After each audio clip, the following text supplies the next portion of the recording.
Mustache? No. Sideburns? No. Goatee? Maybe. Beard? Beard!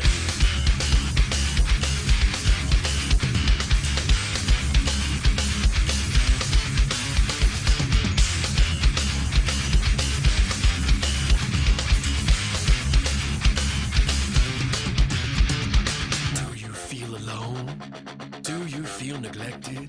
Not doing too well with the ladies? Well, I've got the solution for you!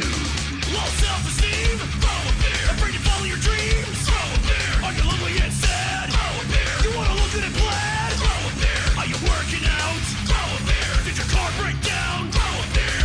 Ice caps melting? Throw a beer! Are you stuck in the middle of nowhere and you need to make an important phone call but the battery's dead and you can't find an outlet to plug in your charger? Grow a beard! Grow the beard, feed the beard, brush the beard, manscape the beard, stroke the beard, love the beard, fear the beard, obey the beard, obey the beard, obey the beard, behold the beard, obey the beard, accept the beard, obey the beard, respect the beard, obey the beard.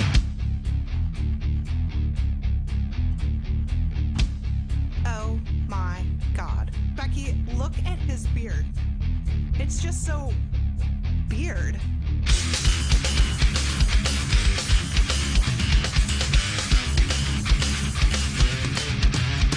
Impress your dates with your beard. Eat a steak with the beard. Chop down trees with the beard. Crush your enemies with the beard. Catch a fish with the beard. Roundhouse kick with the beard. Troll the nets with the beard. Chia pets? Beard. Drive a truck with the beard. Try your luck with the beard. Arm wrestle with the beard. Teenage Mutant Ninja Beard. Pet the dog with the beard. Pledge allegiance to the beard. Can't grow a beard, then buy a beard. Do you have a beard? Then grow more beard. You need to shave this thing. Shut up, Grandma. Grow a beard. Up in the beard. Drink to the beard. Cause beards are good and scruff. Obey the beard. Behold the beard. Obey the beard. Accept the beard. Obey the beard. Respect the beard. Obey the beard.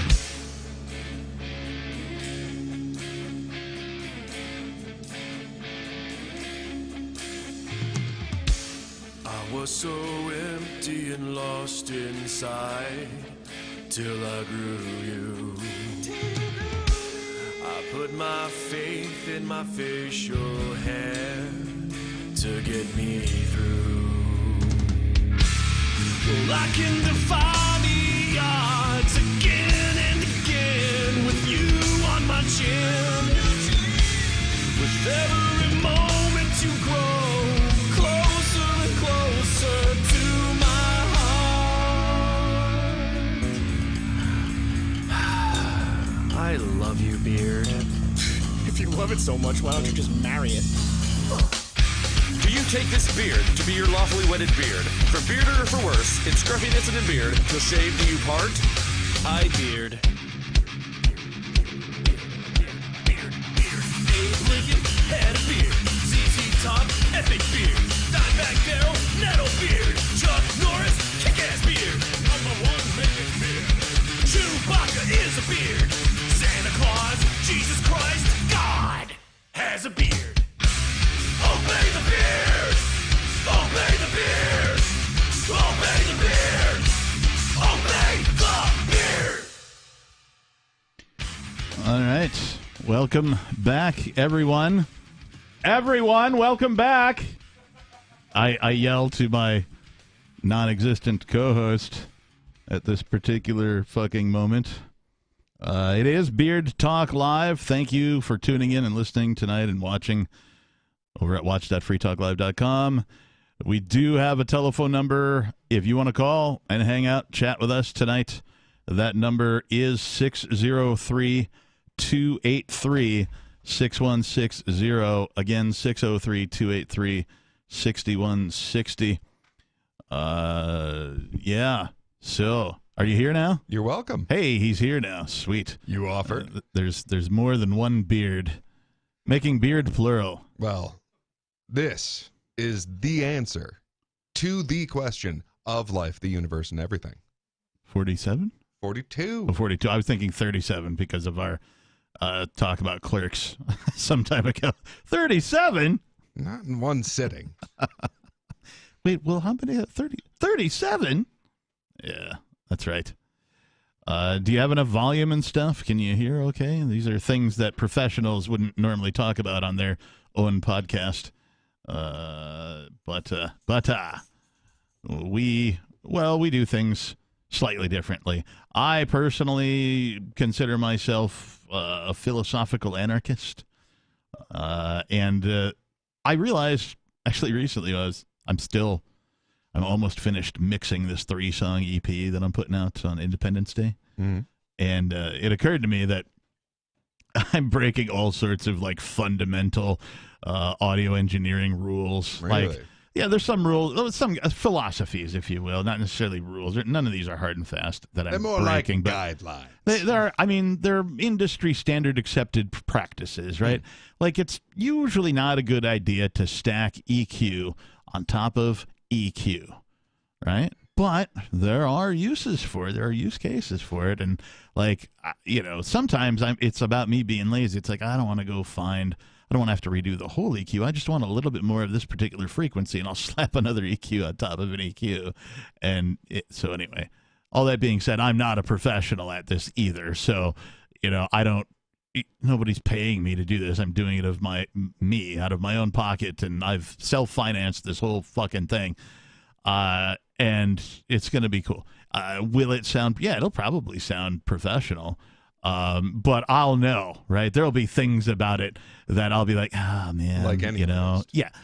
And that being said, right now, as it sits, and I haven't mastered the thing yet, as it sits, it is the best sounding recording I have ever made personally.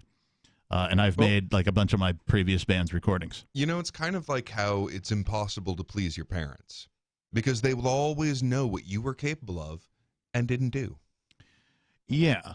It's like I've felt capable of something of this quality all of my life, and like as I've gone through life, I've never gotten this close to it sounding this good, right? So if you just look at the progression, if you've been to my website, CaptainKickass.com, and listened to any of the heavy metal stuff, there's buttons and things that say like mosh or thrash and stuff like that. Those are links to, if you click those buttons, those are links to some of my band's, previous band's music that I produced and wrote or co-wrote and recorded and all that kind of stuff. Like, I mean, I had help along the way too from other audio engineers and people who master and stuff like that to get those out. So any DIY effort isn't right. I mean, fundamentally, an independent artist, when it comes to being a musician, an independent artist is only independent of having the support of a record label. Right? And that is to say a bunch of money to invest into, their recordings and merchandise and, them as a business, whatever, their band or them as a personality or whatever it is. So, and I've never made money at music, right? I've gotten paid from time to time, but man, you're talking about 3 decades where I have put way more money into music than I have ever gotten out of it. Right. So, there's that. Well, I mean, you're a metalhead. The amount of money that you pour into music, especially as a percentage of the amount that you take in, I mean, it's kind of well, famous. That's as a metal fan, sure, but like as a musician, I'm talking about guitars, strings, straps, cables, foot pedals, replacements of all those, guitar holders, guitar cases, flight cases for when you need to travel through the sky. I'm missing a bunch of stuff. Picks, guitar picks. I said strings already.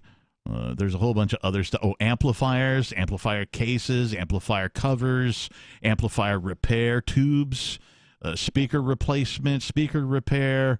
And then like you spend thousands of dollars on your equipment, sometimes more because you want the best sound or the best piece of equipment for what you're doing specifically. And then, the old joke is a musician is someone who spends $5,000 on gear to put into a $500 van to go to a gig that pays him less than $50. Yeah. And that is accurate. I can say, having done it for 22 years in the Seattle area. And people knew who we were. It wasn't like we didn't have a fan base, and it wasn't like we sold merch. We sold T-shirts, and we sold CDs and that kind of stuff. And we did some unique things. I created a listening station for our CD that just had a Walkman with the CD preloaded in it and a set of headphones. Right. And it just sat there at our merch table. And if you wanted to come up before the show, you could certainly listen to our CD right there using the crowded headphones, that everybody got to use. So if you weren't like, it's gross, right? You just put them on and listen to, like, no one else was doing that. There was no other band, local, independent, live, even touring bands who were doing that. But I was, right? Because, I like to do things different. You got to set yourself apart from everyone else. Nice. So. Yeah, one thing that I'm really looking forward to is the reduction of investment in art that the so-called AI technologies are going to make. So, like, one of the things that you end up spending a bunch of money on is, okay, well, how are you going to mix this together? Hey, there we are. The audience can see us. How is the ultimate output sound going to relate to what you recorded it on? And all of that. Like, you used to have to run it through all of this expensive stuff. Yeah. And we can just have free open source forever on a technology that says, hey, I want you to enhance this in the following ways, mimic this in this, and we're so close. Yeah. Like, there's already technology that does that.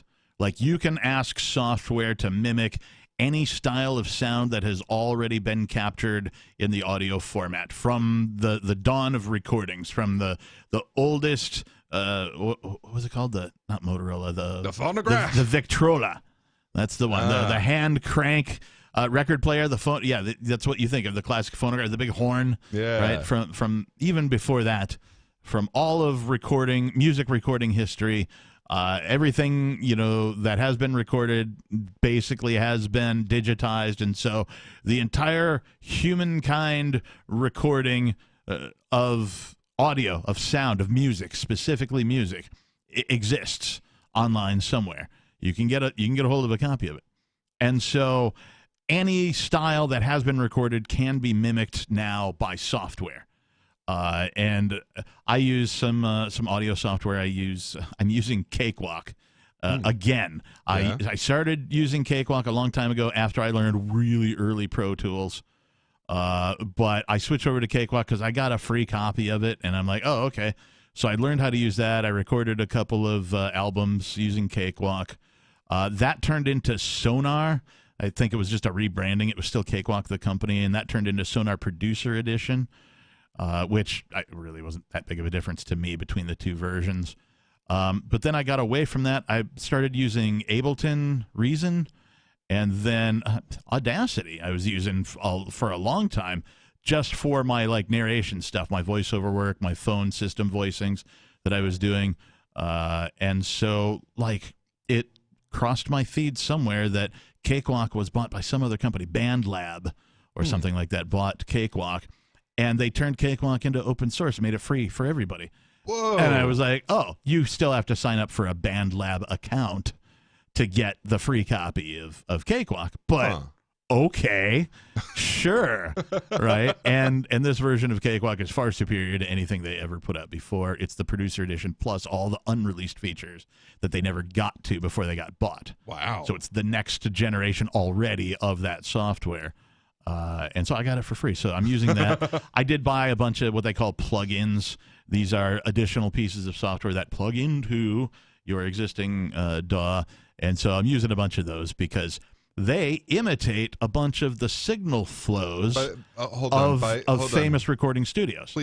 Please don't pronounce the acronyms. It confuses. DAW, the Digital Audio Workstation. Thank you. The software that you record, your multi-track software. DAW. I'll let you DAW, but that sorry. It's too much acronym Please for stop me. And ask. It's too much acronym for me.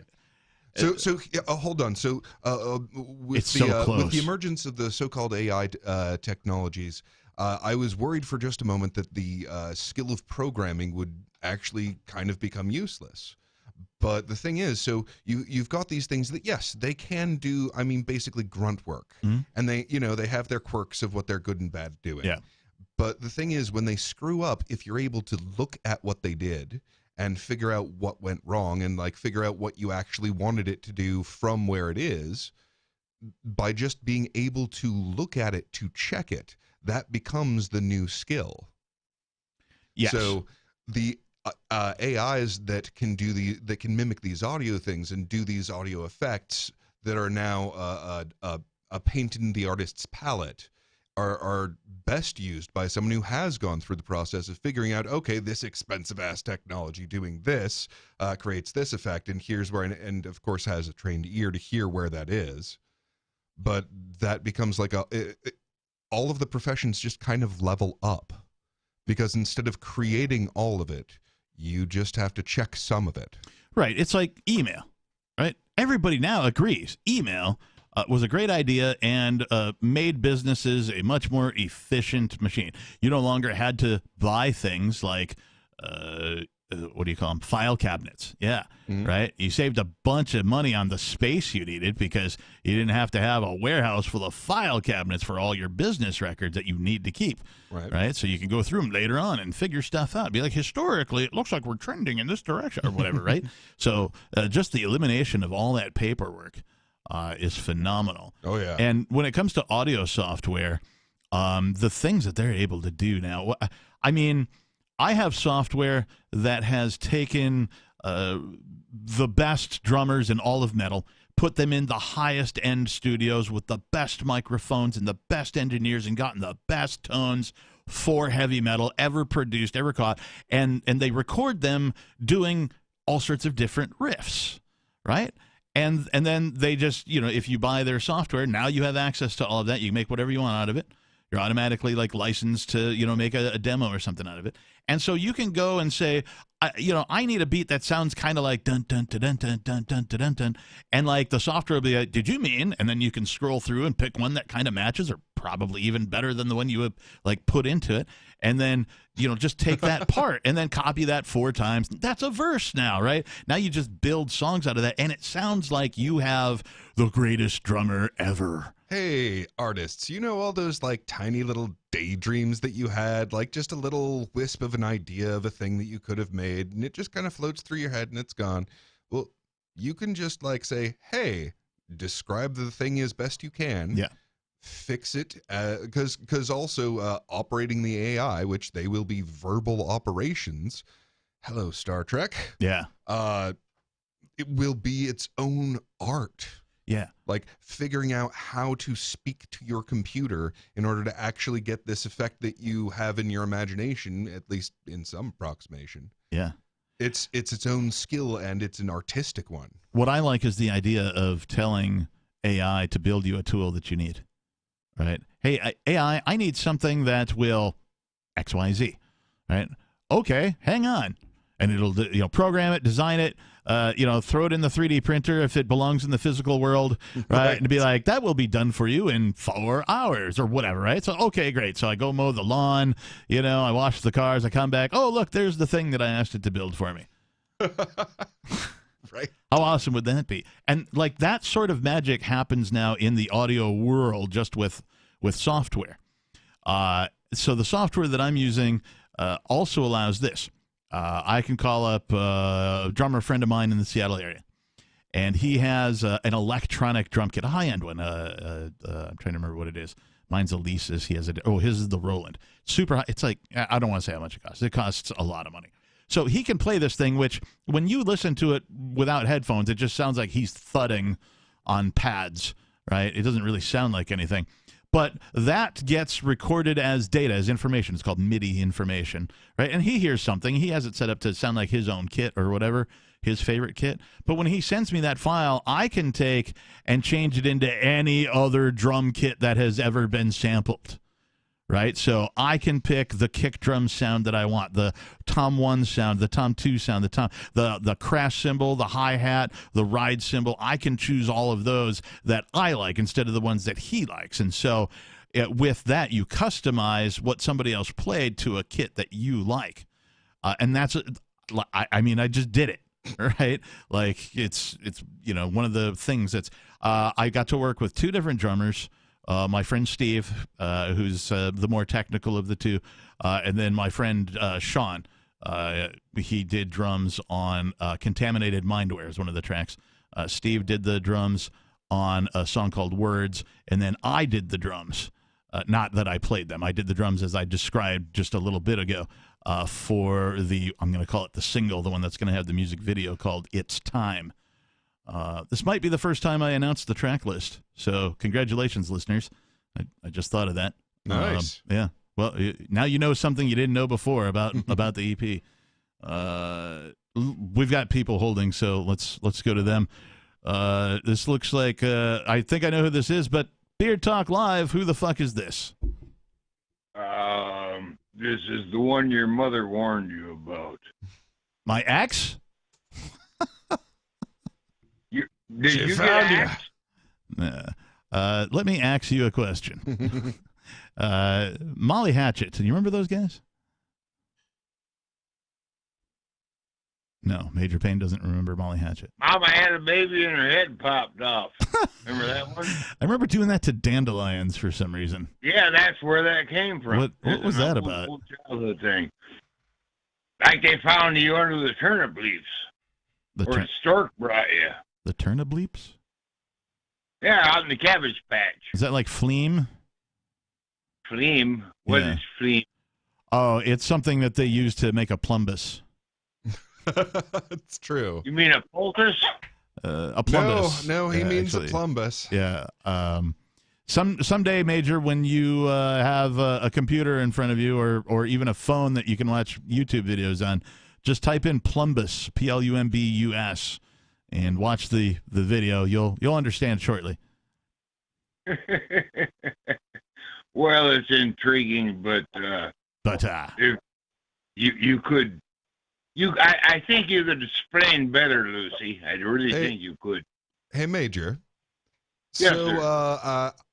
I seem to remember you making half a snide comment about the execution of the Free State Project in New Hampshire. Half a snide comment? Yeah. Well, he was on with Aria and Bonnie and Nikki. And he got like half Wednesday? of it out. So, what was the comment? Well, it was on the subject of so they were talking about space colonization, and he's poo-pooing the idea as just absolutely impossible, total poppycock. Major, what do you have to say about this? Like that, New Hampshire project. I do have to remember this call, and the girls, as they usually do, and Bonnie especially, the last 3 days has been very overbearing. But they were talking over me, as they usually do, and I can't get a word in edgewise, so I finally got ticked off. So, I want to hear your criticism of the. No, hang on. No. I want I to, Major. threw out the F-bomb and I got fucking dumped. That's true. There was a dump. I didn't know whose it was. And this is why I love Beard Talk Live, because we don't have to fucking do that. No, we don't have to fucking do that here. Fuck the FCC. Yeah, fuck the FCC. So, Major, my issue was, like, hold on, it sounds like you've got a criticism on this. You think that this is imaginary, it's not going to work. No, I don't think we can recolonize Earth on another planet. Okay, I think we might be able to do it in New Hampshire. We might be able to do it in the Upper Peninsula. We might be able to do it in Utah or Idaho, who the hell knows? But we can't do it on Mars. Yeah, that was the context was Arya's cynicism of she doesn't even think it'll work on this planet. It's like, great, thanks. Load of confidence in the idea of liberty. But look, I understand the cynicism. I mean, there's an extraordinary amount of rate against us. Yeah, well, and that, like, there's so few of us. Even like having moved here and like, okay, oh my God, finally I'm around people who get it and understand, and we don't have to start at square one with each other, right? We're the advanced class, right? Advanced liberty, right? You know, we have the understandings and the basics are there with most of us in the community, and so like I forget sometimes. about like how embedded I am. For example, we were talking about Porkfest and Forkfest, and I haven't mentioned that I'm going to be accepting anything except FRNs. For anything I sell, T-shirts, for the EP that I'm releasing, it's crypto, gold, silver, goldbacks, whatever. Anything, I will not accept FRNs. Based. Period. No FRNs. You like, that's it. Fuck yeah. Bottom line. And look, if somebody's this like, is going to be the pinnacle of our liberty, then we should make it the pinnacle of our liberty. if somebody's like, all I have are FRNs, I'm like, dude, you're at fucking Porkfest. Find somebody. Turn around and ask somebody, hey, man, can I get some gold, silver, some gold backs? Can I get some crypto? You'll find somebody willing to do an exchange with you, and then, bam, you'll be able to buy my shit. Congratulations. You just had to barter in order to do this. Like it's supposed to Which be. is one of the things that's always available. And you made your own decision, and you were able to transduce to use a preferred currency. Right? A market of currency. Who knew? Right? And that's like watching this flush down the toilet of the entire financial system is just so much fun. Because that was the very action that they were making sure no one was able to do. Yeah.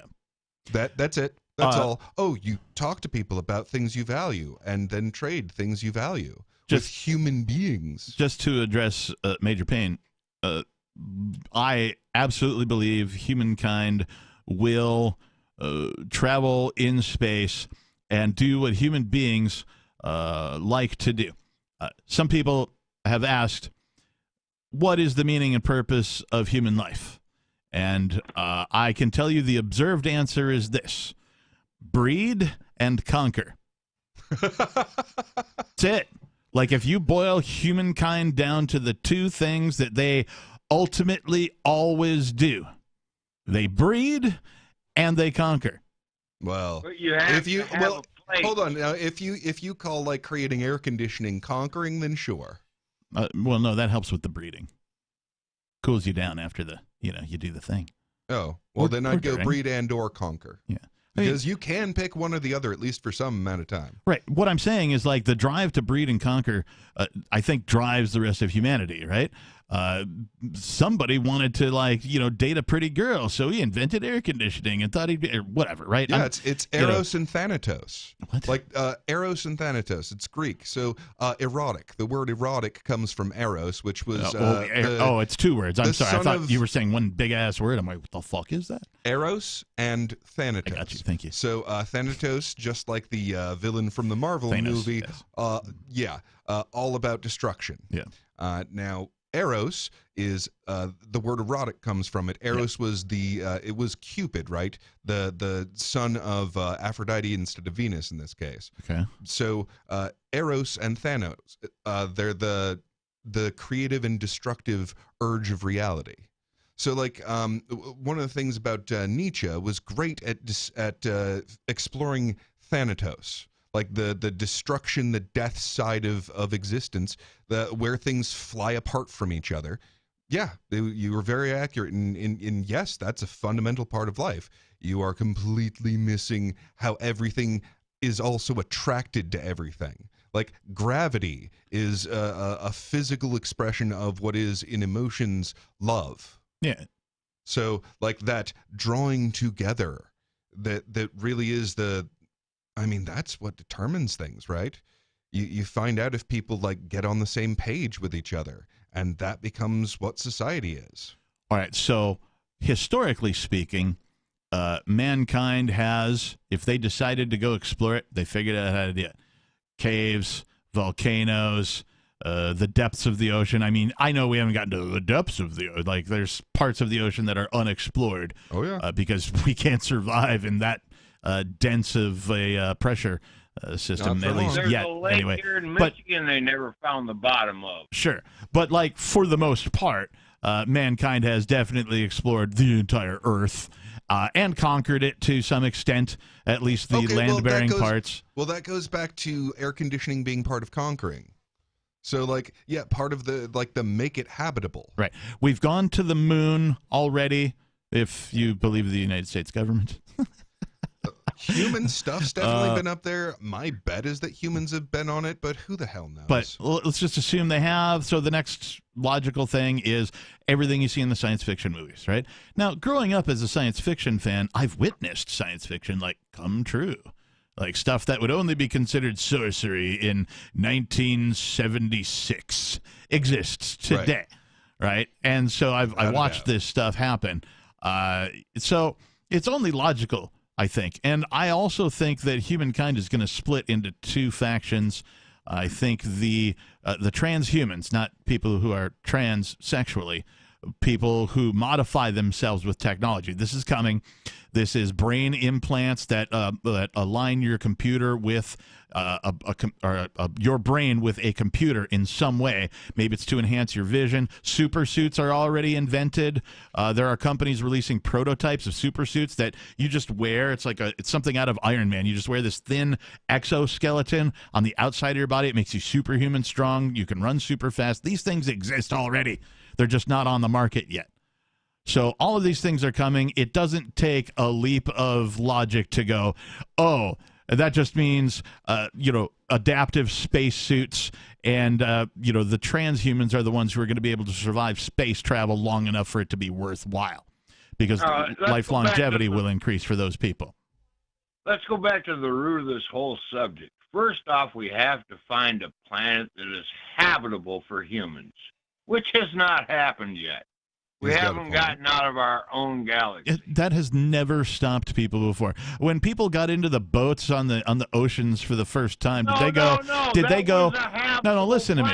Listen to me. Did they go? We have to find land before we take a boat to see what's at the end of this ocean. No, they didn't do that. Yes, a habitable planet needs to be found. There are good prospects already, and mankind is known for taking risks.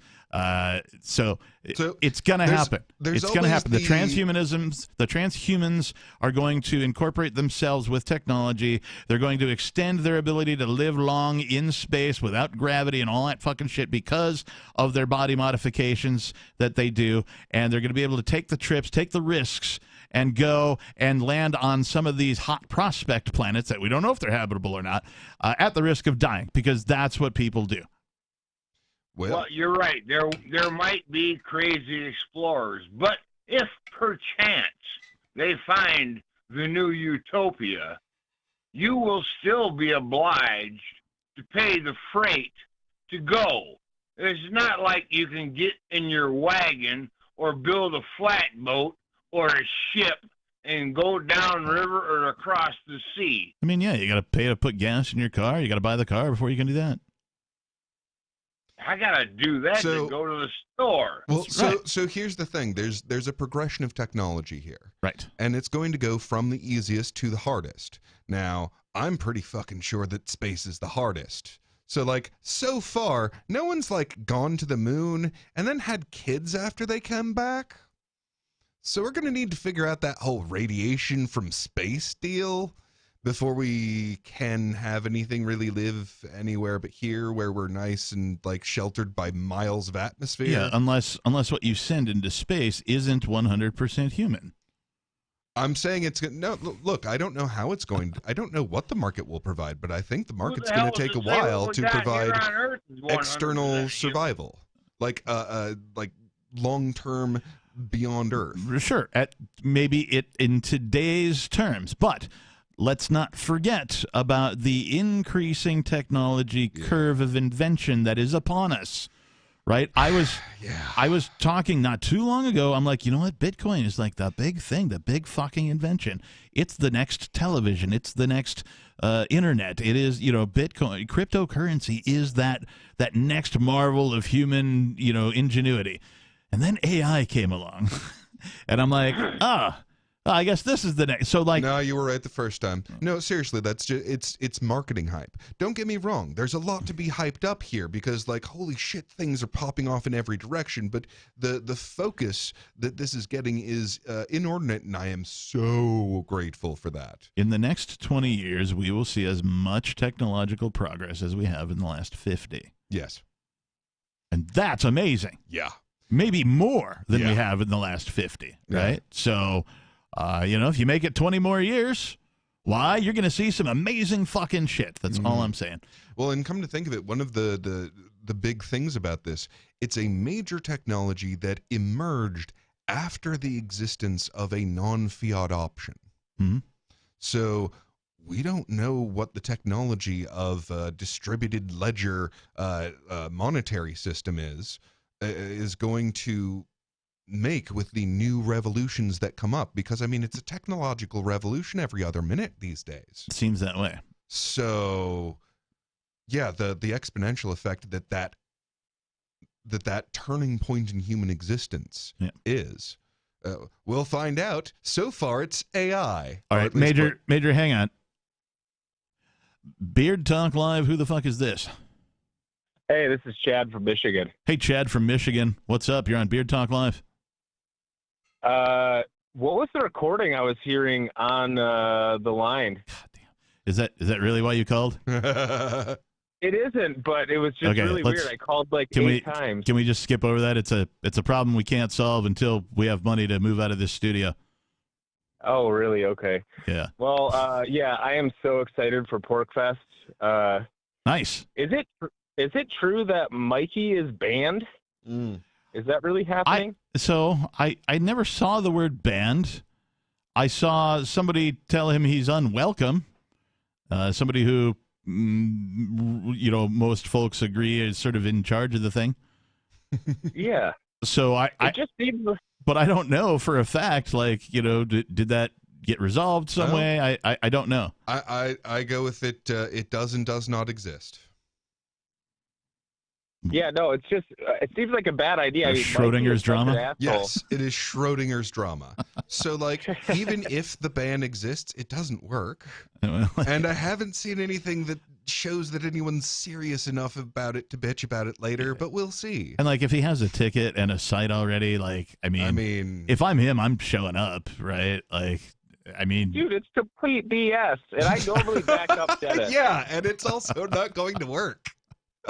Because I normally back up Dennis because it's a hard job what he's doing. He's balancing a lot of things. Yeah, much respect for him and the job he's trying to do. Okay, so if you isolated the shit stirring genes of 1 million men, they would be all libertarian. Just the pure shit stirring, and you just implanted an internet technology into it, you'd get Mikey. Freedom-oriented people are pot stirrers. Just generally speaking. Some more than others. I try to keep my drama to myself. Go ahead, Chad. I'm sorry. Well, when you meet him in real life, he's pretty quiet and timid, but online he's just a complete asshole. However, and I've had it out with him a few times, on Telegram and stuff, but why would they ban him? I don't understand. Or why? It's just crazy. I don't know. I guess you guys don't necessarily know. No. That part is the most understandable part of this. Okay. Oh dear God, do I know why you would ban Mikey? He is loud. He uses the N-word sincerely on such a regular basis that he forgets that I hate it. Yeah. Right. He has perfected the moral despicability. He's a moral human being, but he's just such a dick. He is, but in real life, he's a pussy. I mean, don't get me wrong. He's a mensch. He's a good neighbor, but he makes people hate him. It's kind of his hobby, really. Yeah, I guess so, but it's just why ban him? I just think that's a really bad move. For absolute entertainment's sake, is I believe that the universe is playing a joke here, and it's actually a pretty funny one. Would you believe to get more people to call into this show? That's not true. I can't wait for PorkFest. I'm going insane in Normieland here in Michigan, and I just really want to fucking come out there. I can't wait. I'm so looking forward to this one. There's a shit ton of drama about it, but okay, seriously. It's the most drama that I can remember, too. Oh, my God, it's going to be so much fun. We're going to have, a pro-gun demonstration right next to the Kennedy that is running. That is hilarious. That is funny. I can't wait for Kennedy because I'm kind of sick of hearing just like on the main stage, it's mostly like mainstream libertarians. They're kind of like, they're not into conspiracy theory. They think the government's just dumb kind of stuff, you know, Jeffrey Tucker type folks. And I'm kind of excited for RFK Jr. because I want to grill him. Like, what does he think the end result of all this bullshit is? Well, and Because so he talks about that's a question for me because my understanding, and maybe more information is available than I've read, but my understanding is that RFK will be the one doing the talking, and it won't be an interactive session. It's going to be him, you know, pitching his campaign, and I haven't seen anything about a Q&A or anything. Maybe we'll get lucky and Well, he'll if decide to that's have the a case, I'm gonna town shout him hall down. portion. Sorry, what? he better. If that's the case, I'm going to shout That him is down. kind of what He our speakers are expected to do. He better take questions. Are you kidding me? If he's not going to take questions, I will heckle him the entire time. Let his security drag me out. I'm interested to hear what he has to say. Right? I am. But I want. Absolutely. I'm glad he's there. This is great. And yes, I'm this glad is he's hilarious. there as long as he takes questions. Because if he takes questions, then I'm going to be there and I'm 100% behind it instead of hearing the same libertarian rhetoric that I already have known for the last 20 years. Well, if he knows what's good for him, he's going to actually engage with what he wants to be part of his voter base. And I mean, it's really not that hard. Like, you're the only Democrat that hates vaccines. Like, as far as figureheads go, you're it. You're the only Democrat that kind of wants us to not blow up the planet and eat its jewels. The RFK thing happening at PorcFest is just a barometer of separating the capital L libertarians from the anarchists, right? The ones who are like, yeah, government is just horrible no matter what level. Right. Whereas like the uppercase libertarians are like, well, government's horrible, so let's have our own. Right. Yeah, well, why wouldn't everyone want to grill him? I think it's a good opportunity. Even these other douchebags, what's his name? The Indian dude, Samashwani or whatever the hell it is. Vivek. His name's not worth remembering, honestly. Yeah, no, but the thing is that I want to grill him. If he wants to come to PorcFest, he better be ready to take some questions. Now because this is not your average crowd that he's going to be speaking to. Right. And I'm not going to take it. And also I'm not interested in what he has to say. Now let's just take this. Let's look at this from a different perspective for a minute. If PorcFest announced Ron Paul would be speaking and not RFK, and Ron Paul would have private security and be requiring everybody be disarmed in order to come into the pavilion, what would be the response by the PorcFest crowd? Would it be the same? Tears and lamentations. Would it be the same? Like people would put ash on their foreheads and tear their clothes. It would be. I bet it would. If Ron Paul came in and said he wanted to disarm everyone, the libertarians are there not might be tomatoes, man. I don't think it's such a cult of personality with libertarians. We're about, well, at least I am. I'm not necessarily even a libertarian. I'm a voluntarist. But gotcha. If it, when it hold on. When it comes down to it, I don't like Rand Paul. People are like, oh well, Rand Paul. Well, and that was my follow-up question: is what would the reception be if it was Rand Paul? Yeah, we half expect it from that fucking brat. Well, I mean, I would say the same thing. I don't even care about. He's still one of the best, the gun but thing. God. Yeah, I don't care about the gun thing so much because it's a private function, and he's a high security VIP guy because people probably do want to kill him.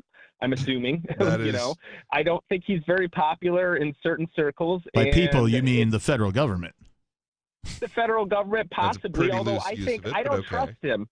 I think RFK is lying through his teeth, and I don't think he believes what he's saying, but everything he says is essentially libertarian. Are you kidding me? If he does a Q&A session, and no, not everything he says is libertarian. He's going to get roasted. No. It's going to be bad. That's why I'm saying they're not going to do it. No politician wants that. No politician wants an open Q&A with all of the libertarians. Not all, but think about who's going to be at this event. All the other speakers who are attending PorcFest. friends that you know, people that you know, right? They're all going to be there. They've all engaged each other in debate over all sorts of political issues. And one thing libertarians do is they vet that shit all the way out. When you get into an argument with somebody, even online, you libertarians, you carry it like fucking way to the extreme, but you vet the whole issue out. And now that is a complaint that I think is worth bitching about, is that what they I'm didn't saying, though, demand that they do a question and answer period. What I'm saying is that that'd be worth complaining about. Interrupt him. If he doesn't do a Q&A, heckle him to the point where he has to walk off stage. You cannot walk into PorcFest and just speak at us and just that's it.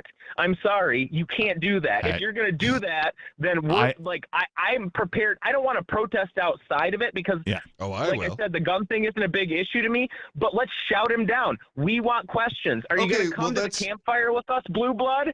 Are you going to come to the campfire with us and let us know what you really think about things, or are you gonna fucking just get in your fucking limo and get the fuck out of there? And that's my thing with all these people. If they want to stand in front of us and take some fucking questions, then I am all about it, because I don't care what Tom Woods and Jeffrey Tucker have to say about, oh well, the government's so dumb and whatnot. No, it's a conspiracy. And you know what? The question and answer period is not goddamn important on the ones that'll do it.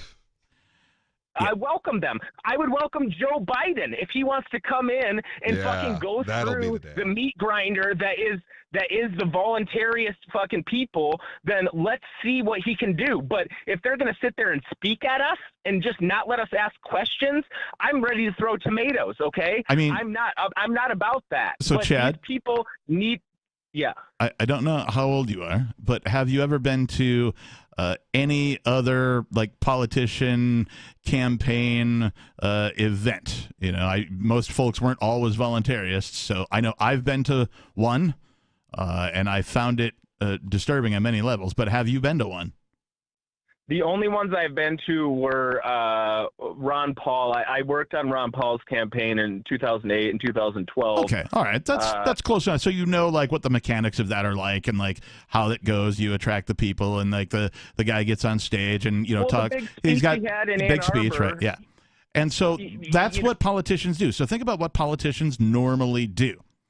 Now, my guess is that RFK is going to come into PorcFest and expect that's what he's got to. This is just another stop on his campaign tour. His campaign manager thinks it's important for him to win over the libertarians, the undecided, the third-party voters, or whatever the fuck their statistics are telling them is going to be the benefit of him appearing at PorcFest, right? So my guess, unless he's listening to this fucking program right now, my guess is that that's how he's going to treat the situation. Now, if whoever, like, I'm told that like Dennis didn't invite this guy, however the fuck he got invited, right? Whoever has done this probably should be asking all of these questions that we're talking about here, Chad. Like, will he be doing a Q&A? If the answer to that is yes, you need to publicize that shit right now. If he's going to stand toe-to-toe in debate with the largest gathering of libertarians on planet Earth on an annual festival basis, maybe not the largest, but it's 3,000 people. Badass. It would be like no politician has had the balls to stand toe to toe against libertarians in a Q&A session that I'm aware of. They don't even invite our asses to the debates. I remember No, you're right, and that's the thing is that's why I'm not so against it. If that's going to be the case. And most of the speakers at PorcFest do take Q&A, and it's not. It feels nothing like standard. A normal campaign event to me when someone comes there, because the ambiance is just completely different. It's not just they're up on a podium in front of thousands of people speaking and they walk off after they get their thing done. No, it's going to be relatively intimate. Even if there's a few hundred people there, you should be able to stand up in a line and come up and say, hey, what is your opinion on this? What is your opinion on that?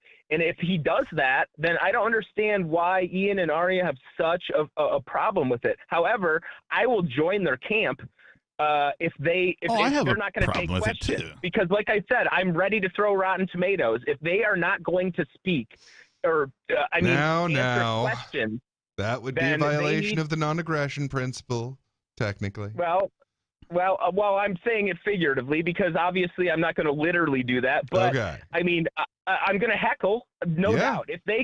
Listen, I will be there. I will be at the pavilion. If they say there's no Q&A session after, I'm not going to let him speak. They're going to have to drag me out of PorcFest if he wants to speak without Careful what asking you wish questions. for, man. I mean, a presidential candidate with private security is showing up. So,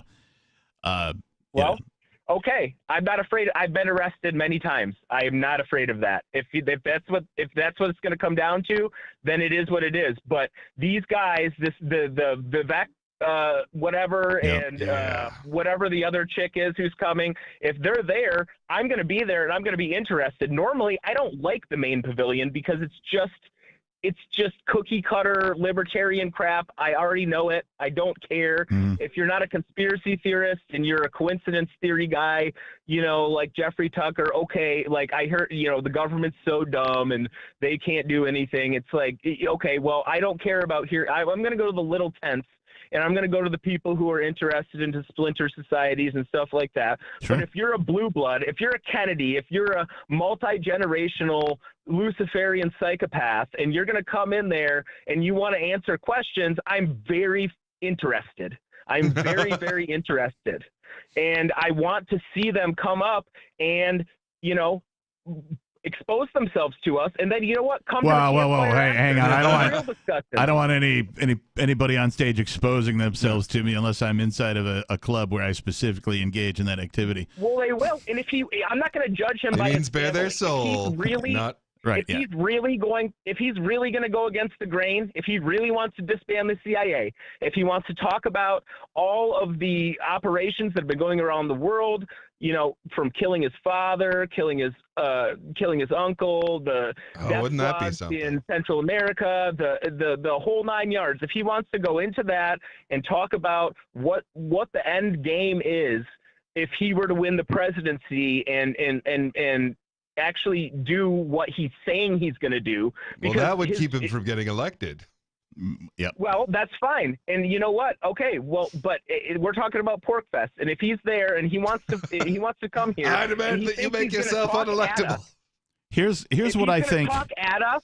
I'm not down with that. Yeah. If these people want to come in and they want to go through the ringer and they want to talk to pretty much the smartest people out there that are not psychopaths on the exact equal and opposite direction, right? The voluntarists who don't want to control people, and they want to have a real intellectual challenge. I am more for that than having the libertarians on there, because again, who doesn't know this at this point? Who doesn't know that the government doesn't work? It does. It does for them because they're not psychopath versus autist. Yeah. All right, Chad, hang on for a second.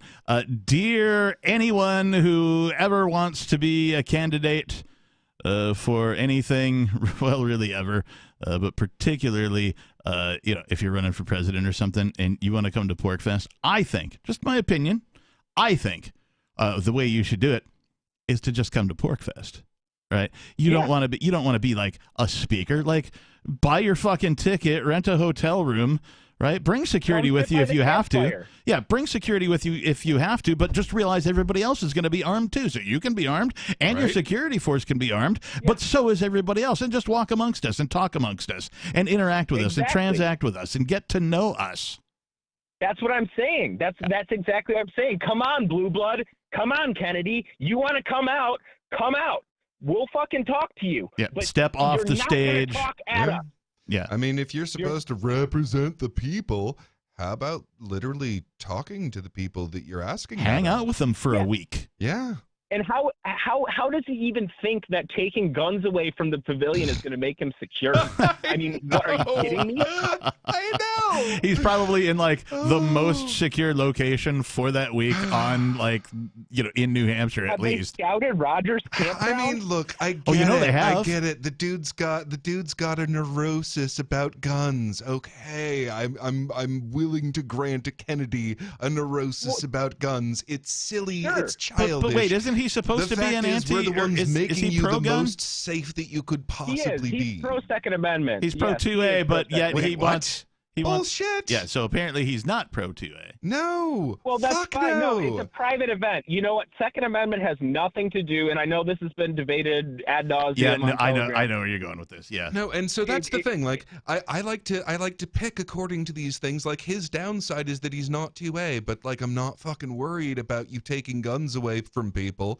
They're not going to let you. They have guns. I am worried about you like poking. Second Amendment. I am worried about you poking a nuclear bear because it's a nuclear bear, and he's not going to poke a nuclear bear.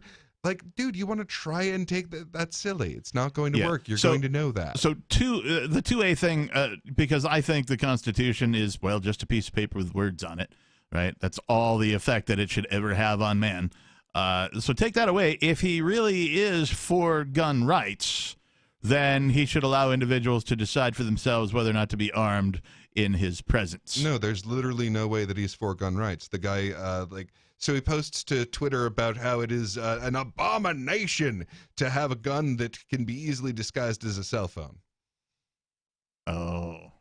And that was a great pill for me because that was also the day that I realized, dude, they make a gun that like folds into a cell phone. Yeah. It's a fucking transformer. Yeah, no, That's it's awesome. It's been around for a while too. I'm surprised more people don't have them. Right? Well, I was under Why the isn't this impression everywhere?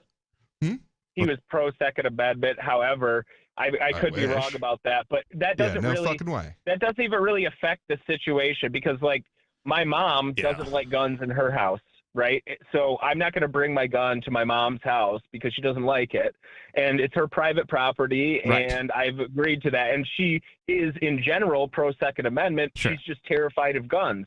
So it is what it is, and it's her house. And this is a private function, and therefore the Second Amendment doesn't even come into play here. I don't even care about that. I want to grill the fucking blue blood. I want him to take questions. And if he wants to take questions, that's fine. If he doesn't want guns there, and I'm so concerned about that then I would just not go. Well, I would say, I don't want to grill you, but I don't care about that because ultimately it's a private function. It's on a private property. It is what it is. If that was the stipulation for him to come there, then they could have said no, and they didn't, and he's coming. So therefore, I just, whatever. It is what it is. Chad, I share, I think Ian and Ian's view at least on that this is a bad precedent to set for the festival. It's supposed to be, about everybody having the ability to be themselves and all that kind of thing. That being said, I'm still going, and I'm just not going to attend his talk. That's my solution. Well, I'm sincerely looking forward to attending. I mean, I'm pretty sure I'll be in earshot when I'm protesting with a gun. Yeah, next to outside. I plan on carrying the entire time that I'm there, and so I'm not going to his whatever this is. If it's a speech, if it's a QA session, no one has said, so I can only imagine it's what politicians always do, and that it's going to be him talking at everybody. Well, I'll be with you guys if it is just talking at us. If it's a Q&A session, I don't give a flying fuck about the gun shit. I want to question this guy, and I want to tell him, come with us. If you want to talk to the people, come sit by the campfire. Come listen to some music. Come hang out, and let's have a beer and talk about things. But if you're going to be this hoity-toity, I'm a Kennedy, rolling in my limo right before this. Irish royal blood, Illuminati motherfucker, then I'm going to shout at you to the point where you can't even speak until they pull me out. Yeah, I'm not just going to stand outside. One of the, So that's one of the things that people tend not to realize about, like, John F. Kennedy. The reason he was exceptional was because he was less like his gangster family.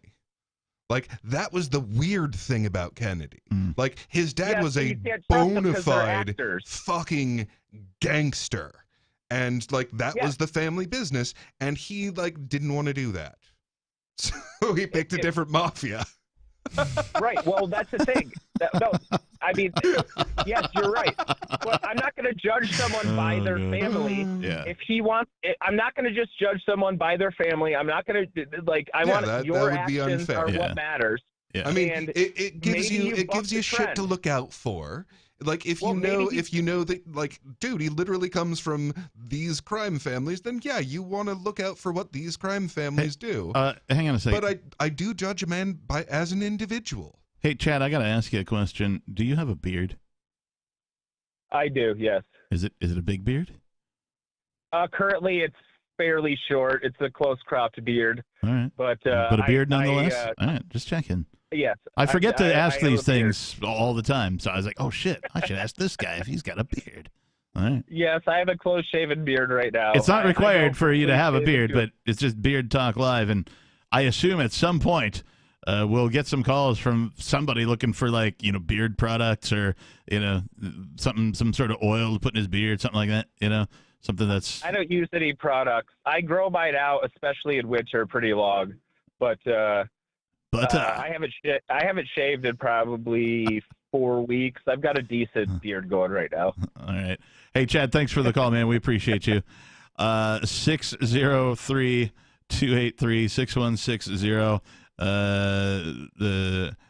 Major, are you still with us? Yeah, I was just listening to somebody talking about bananas and potassium. Okay, well, you're going to go back to that for just a minute. Beard Talk Live, who the fuck is this? It's Ricky from the fucking Commonwealth, brother, Captain. The fucking Commonwealth. All right. Ricky from the... Oh, you have two middle names. Well, from I the do on Beard Talk fucking Live. Commonwealth. Yeah, you're on Beard Talk Live. You can fucking say Live, that shit. Yeah. No True. doubt, He doesn't no usually doubt. mention his second middle name. Yeah. Because the FCC wouldn't approve. Right. They would not. So fuck the FCC. Yeah. Fuck the FCC. Yes. Well, I was thinking, after Peakless scrambled my Gnostic brains tonight and totally fucked up my call tonight, but everybody got a laugh. It's all good. Captain did say something at the end, and I was thinking, and, Brother Ian kind of said something. Now, here's the thing. Now, What did we with say? my niche, that's only for the site itself. Now, I was thinking about this, Are you talking about your porn business again? No, but you see, I'm looking at the thing with Sarah from New Mexico, Oh. I got what you're kind of thinking here, Captain. I'm kind of like on the same wavelength Oh, here. dear Now, you got Lord. Confederate What and have the you done? commies. I don't... This would be a good What thing for. have you done? Like, I don't... Like, here, I can't understand how Ricky can think that he knows what I'm thinking when I don't even remember what I was thinking whenever I said whatever Well, the you fuck I mentioned said. about you mentioned making a porn video with Sarah. No, I mentioned you making a porn video with Sarah. No, that's what I meant there, Captain. No doubt. Now, here's what I'm thinking. This would be great for the annals of Free Talk Live history. Oh, God. The Confederate and the Communist. Both of us go way back. I'm Confederate. She's crazy. All I would want her to do is be herself. If she did that, I think the end result would be quite good. As long as you don't try to be some kind of fucking porn star. Why would you... That wouldn't work. Why would you put any thought into that whatsoever, Ricky? What the fuck? What's that? Man? Why? I can't understand why you'd put any thought into that whatsoever. Because you know why I thought of this? Because Mark was saying a couple of nights Mark back, was okay. he was saying how they used to have years ago. This is before my time even. How he was posting different girls that were listeners. And I'm thinking this would be really cool. No, I don't know. Well, no, I'm talking about me and Sarah from New Mexico. Okay, and I don't. How does everything else factor into that? I'm just. It would. I think it would be I think it will really be fun for the listeners, especially those that have been listening for years. They're listening for years. I mean, Oh my God! Sarah appeared after I did. Initially. I don't agree with your premise that the thing that I said was a good idea. Well, you said it, Captain. I know. Blame you for it now? But look, just because I say a thing doesn't mean it's a good fucking idea, Ricky. Okay, well, But it's hold a on, very hold on. interesting Hold idea. on. Ricky, have you slept? Who, Because we me? said that, and it is actually a good idea. What, sleeping? Yes. Well, I ain't sleeping anytime soon because I'm still waiting for my weed. Oh, did you you got the delivery service going on, or? Yeah, that's the idea coming. Yeah. Well, I'm glad there's a plan. That was funny with Brother Ian, though. He says this isn't illegal in Pennsylvania. You know, it's called the street, man. That's the free market. Yeah, you know, I'm all for it. I like my weed like I like my tacos from the street. No doubt. No doubt. Amen. You know? Ricky, But did I you have will an say actual purpose for calling in tonight, or are you just babbling on about nothing?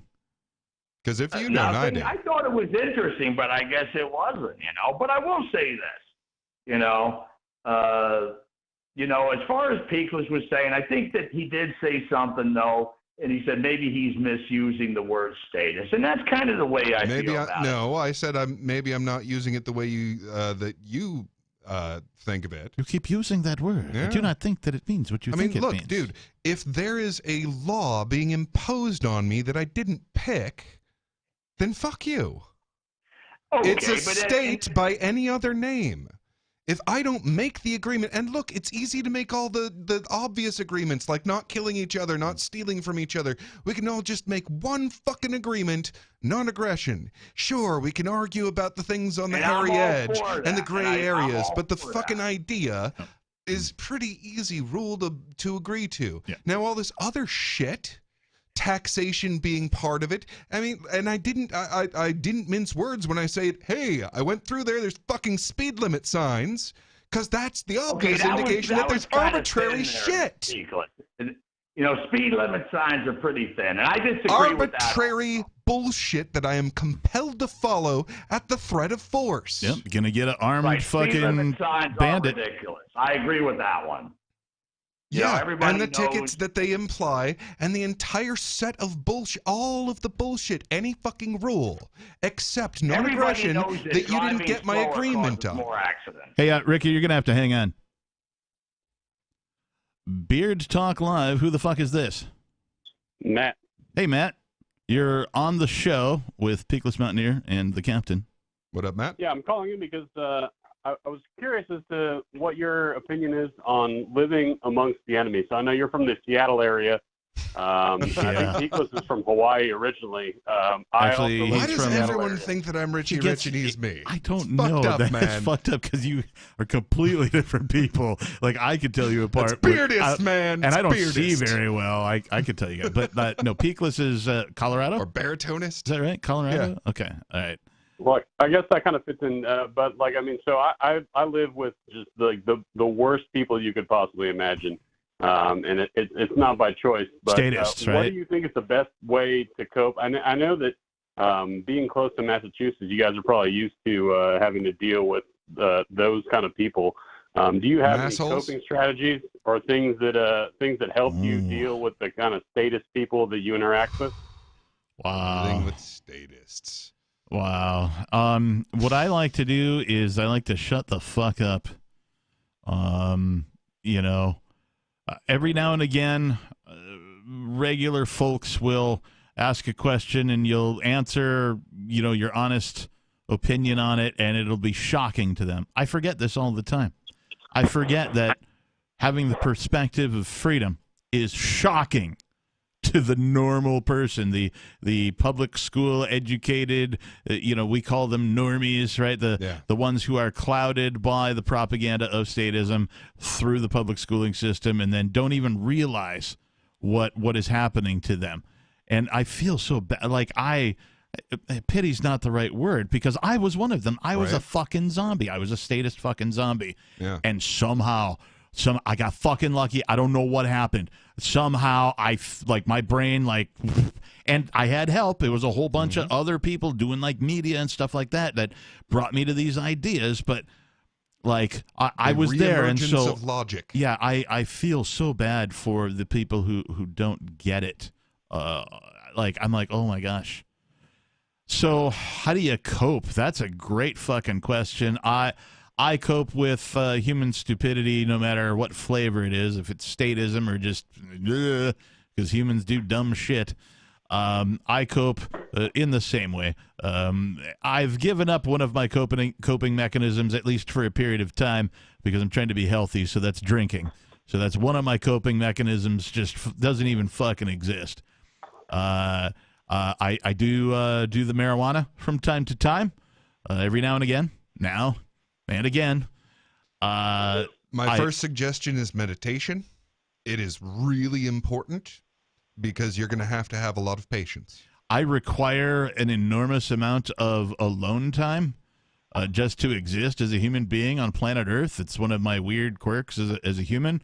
I actually enjoy solitude, not for extended periods of time. Like, I mean, I can be at my house, for maybe a couple of days without going out. I don't know. Does that make me a hermit? No, I don't think it does. I still go out. I'm relatively social, when it comes to hanging out with large groups of people and stuff, right.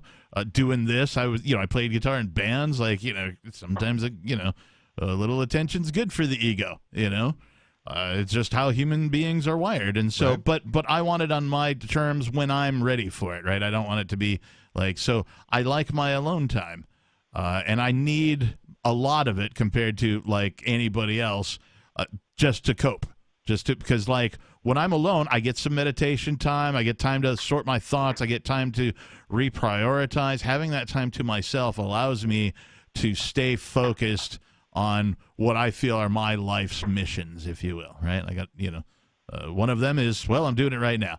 Just fucking keep talking about it, right? Keep talking about it, keep talking about it, keep talking about it, keep talking about it. Talk about it some more, talk about it again, talk about it another time. Talk about it in such a way that, like, if you're 3 sheets to the fucking wind and you can barely stand up, you still can hold a coherent argument. Yeah. And the thing is, what you are advocating is just that, talking. Like, our entire thing that we're advocating in our existence is humans have 2 solutions. We choose talking instead of hitting. Yes. So the way to get people to talk is to talk. Yes. So you talk to them about talking. So whether or not you realize it, Matt, you're coping right now by calling into this show. I really appreciate the advice, and I also wanted to make a slight correction to what you said. So it turns out that the ocean, there is no place in the ocean that people can't go. They've sent submarines down to the bottom of the Challenger Deep, which is the deepest part in the ocean. It's just he didn't say that there's ocean. Places we can't go. I thought he said there's places we haven't been, and that's true. No, he said that the pressure was too great, and we've gone to the deepest part. The pressure is too great to stay there for very long. But the thing that most people don't, the expanse of the ocean, like you've gone, like the Challenger Deep is exciting because it's the deepest part, but there's huge swaths of the ocean that are just boring as shit. Well, so no one ever goes the Montana of the ocean floor. Well, yeah. The thing is, we actually know more about the surface of the moon than we do about the floor of the ocean. Oh yeah, no, there's a place, I think it's called it's Point Nemo. Where it's in the southeastern Pacific Ocean, where when you're there, you're 1,300 nautical miles away from the nearest human being. Wow. That's totally nautical, bro. I don't know. Nemo Point. Oh, my God. That is so punny. Yeah. Sorry. All right. Well, thanks for the advice, and I look forward to the rest of the show. Hey, thanks for the call, Matt. We appreciate you. 603-283-6160. Do you need to just cope? Do you need to vent about, are you a freedom-minded individual? Or do you just want to vent about humans being stupid?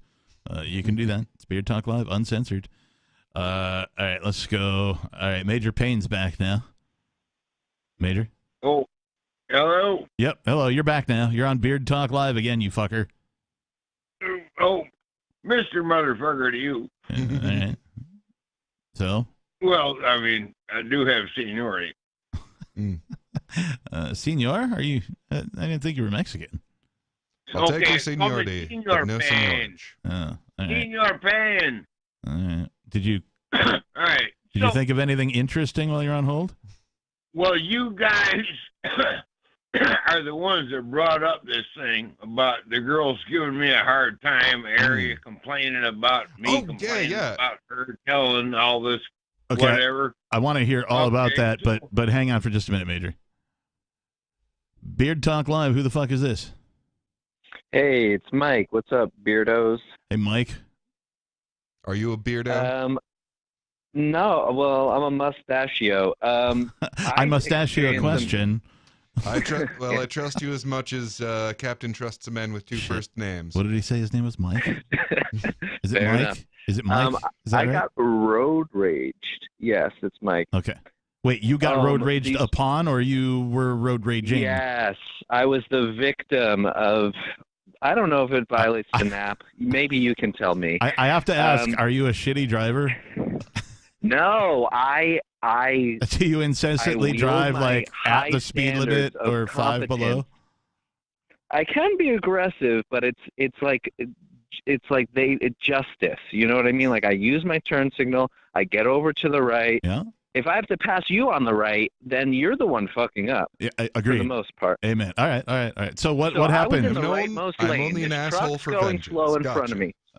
I put my turn signal on. There's plenty of room for me to get over to the left, and I do that. Next thing you know, this car passes me. The guy's hanging out of the passenger window. They brake check the shit out of me. I get over. They get in front of me again.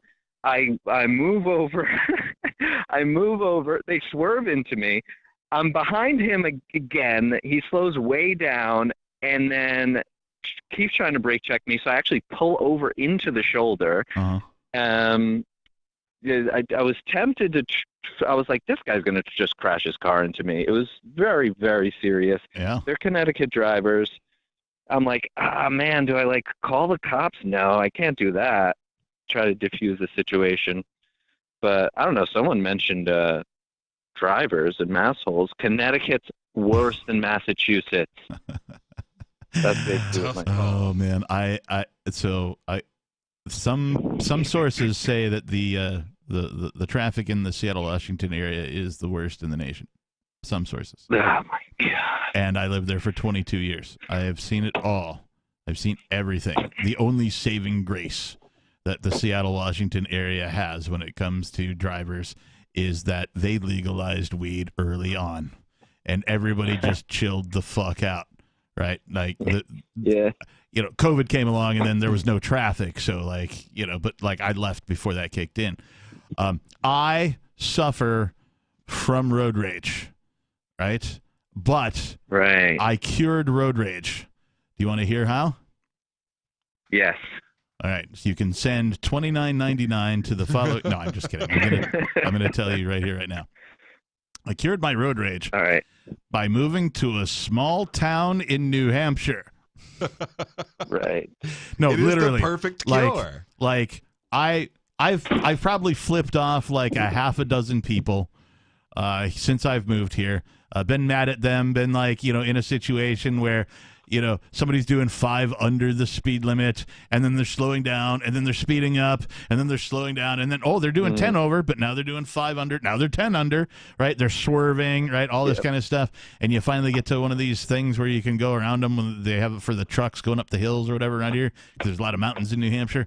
And so you finally get to one of those, and you go to pass the guy, and you salute him, right? You give him the bird or whatever. I've done that probably a half a dozen times. And all of it happened within the first year that I moved here. Because this is what I like to call spillover rage. I was still angry from having driven in the Seattle traffic for 22 fucking years that I was just mad at all drivers, and it didn't matter who you were, and all that kind of thing. In the Seattle area, man, holy fuck, dude. It is amazing that I did not get into some sort of physical altercation with people. I've had some arguments where 2 people, me and another guy, pulled over and red face spitting at each other kind of stuff, but nothing happened, right? People piss me off, and it's not just in the road either. Sometimes you're at the grocery store and it's packed on a Sunday afternoon, because that's when everybody fucking shops for some goddamn reason.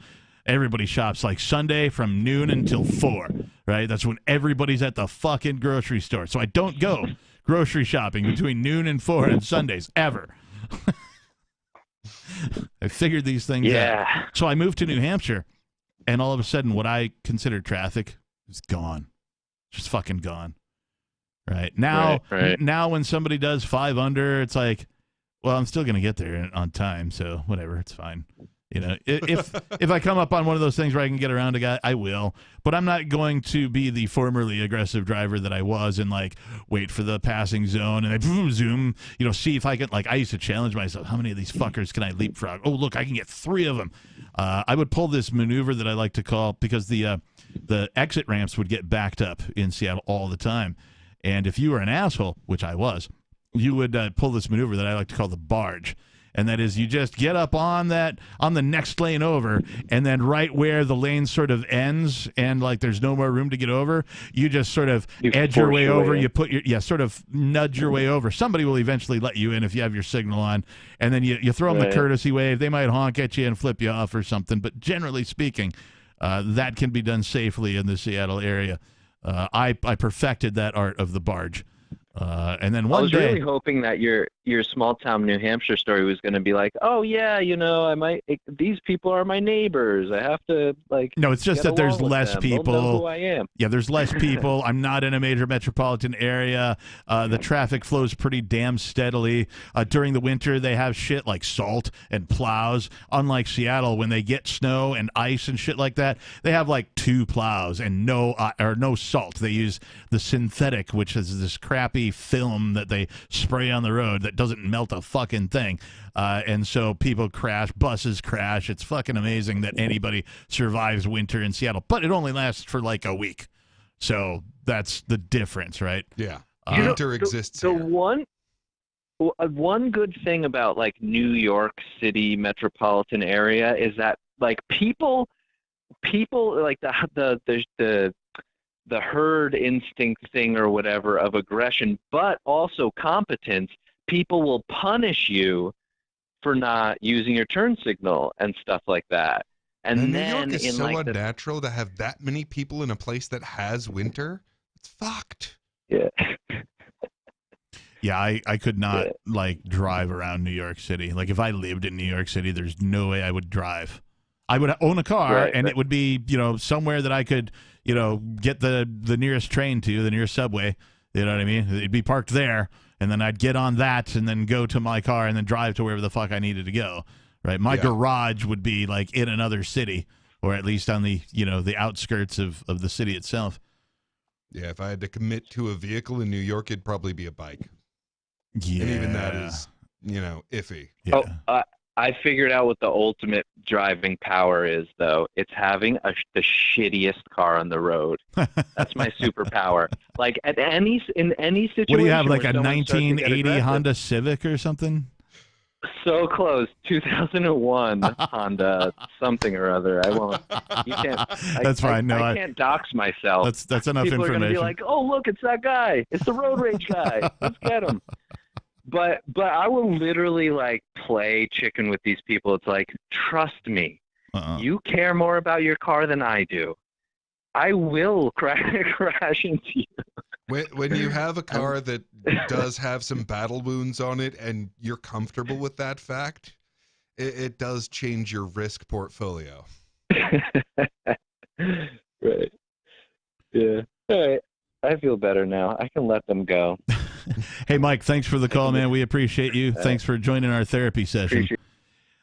Beard Talk Live, if you need a Statist Recovery Edition, right? If you need to vent, you know, or just sort of, you know, get out your frustrations with statists, feel free to give us a call.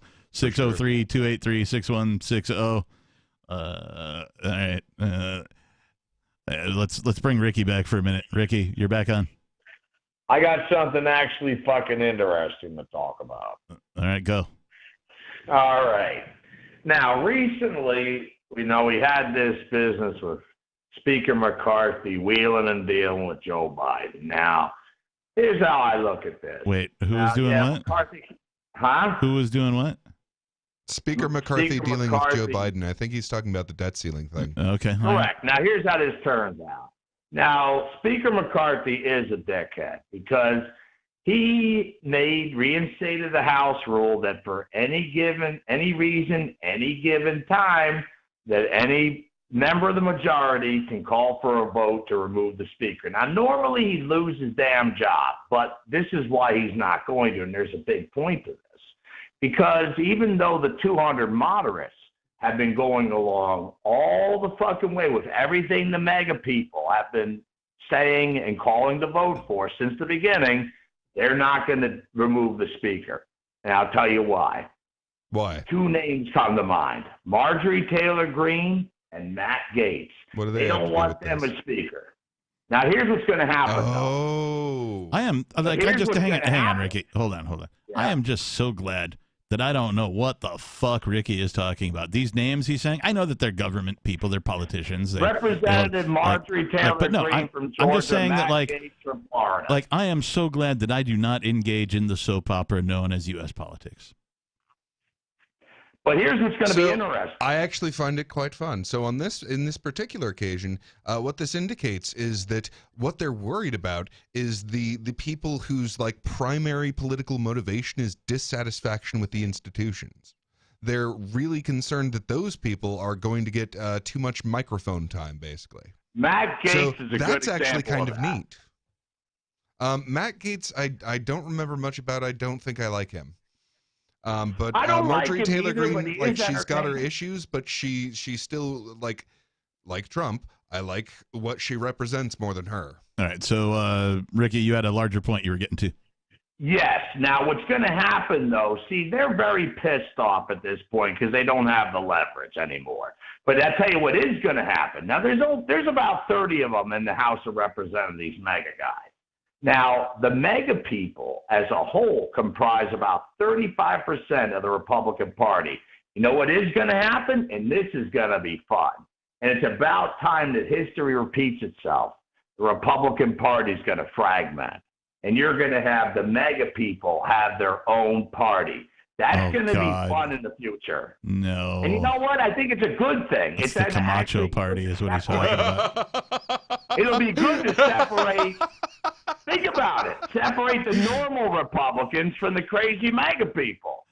You know? It's going to make sense. Look, I can't separate people who all collectively hallucinate that an organization of psychopaths has power over the rest of us to tell us what the fuck to do. But here's good news for you, Captain. What it is also going to do is it'll leave the door open finally for another party. Don't care. You know, 'cause that's something that never could happen. It will happen then. If another party was going to happen and was going to work, it would have already happened and it would already be in place. I think it'll get more literally okay. So that's libertarian. technically like one of the like failures of logic. It's called the normalcy bias. So the normalcy bias is one of the things that humans fall prey to because it's a really good survival function. But the expectation that things are going to continue to be as they are and have been. But when it comes to government, yeah, now, until the institution itself is abolished. Well, right. Well, hold. Well, think about the situation in which that in which their control structure becomes so weak that they let the microphone be at least temporarily grabbed by someone who they're not going to ever give any power to. What situation would that be? Oh, right, when the whole fucking thing's starting to shake apart like the USSR. Like you and I are doing right now. This is about the extent. Oh no! Well, that's what I was So that's the thinking, thing. Nicholas. If there becomes a prominent third party, then that means that like different ideas get talked about in ordinary society. I mean, technically, there are third, fourth, fifth, sixth. There's a whole bunch of See, that's fucking the parties. thing, Yeah, the but that's Captain. not what the he's talking about. Libertarians will actually be able to, I think, as a result of fragmentation, be able to be in the damn primaries. That's a good, interesting thought. That's going to stir up the shit. I'll tell you what I'm interested in as far as the Libertarian Party and New Hampshire. So it looks like the Democrats are about to flee the state like rats off a ship because there's not going to be a bunch of money coming in here because it's the country's first primary for the Democrats. So that's going to leave an opening for an anarchist party in New Hampshire, which perhaps the Libertarians will get their shit together, perhaps they won't. Anarchist party. Yeah. The only anarchist shit, party I man. want to go to is going to have like beer and it'll be a party. Fuck it won't be yeah. a political association. Well, I would enjoy we it can do both. myself, even though I'm not an anarchist. We can do both. We can bring PBR and like keep the Professional keep the Bull Riders Republicans on their Association? toes. professional bull riders, PBR? No, I could be like a temporary anarchist when I'm at the party. That'd be fun. There's no, like temporary anarchist. The thing about being a temporary I've never been an anarchist. I can experience anarchy. Everyone's a temporary anarchist for a lot of their lives. Well, that's true. They just are unaware of it. They're not doing it specifically. Ricky, we got to go to break. Thanks for the call. Hold on. Before we go to break, hey, Major, we got to go to break. Stand by. All right, we're going to go to break. This is an album that I got turned on to, and I can't remember who it was, by some friend of mine some time ago. This is an album from 2008 by a band called Death Cycle. It's called Prelude to Tyranny, and the reason I'm playing it tonight is because they have great fucking song titles. Angels from Hell, Enemy of the State, Is It Too Late, We Will Rise, Blueprint for Enslavement, An Accomplice to Murder, Pawns of the New American Century, another song, Drown, Good Person, Bad American, and The Future I See. So we're going to take about 10 minutes. I hope you guys enjoy listening to Death Cycle. Prelude to Tyranny is the album.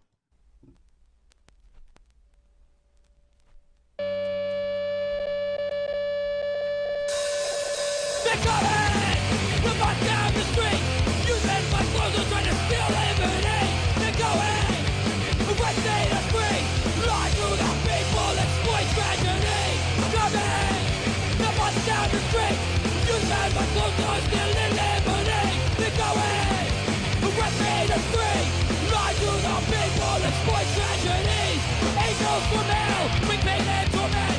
Angels from hell, bring torture and death. Angels from hell, bring pain and torment. Angels from hell, bring torture and death. Angels from hell, bring pain and torment. Empire will crumble, will dance on the ruins. Money and grow, society. People are slowly confirmed and deceit. The better world, peaceful and free. You break off that chain of dependency. Angels from hell, pain and torment. Angels from hell, bring torture and death. Angels from hell, pain and torment. Angels from hell, bring torture and death. Angels from hell, pain and torment. Empire will crumble, will dance on the ruins.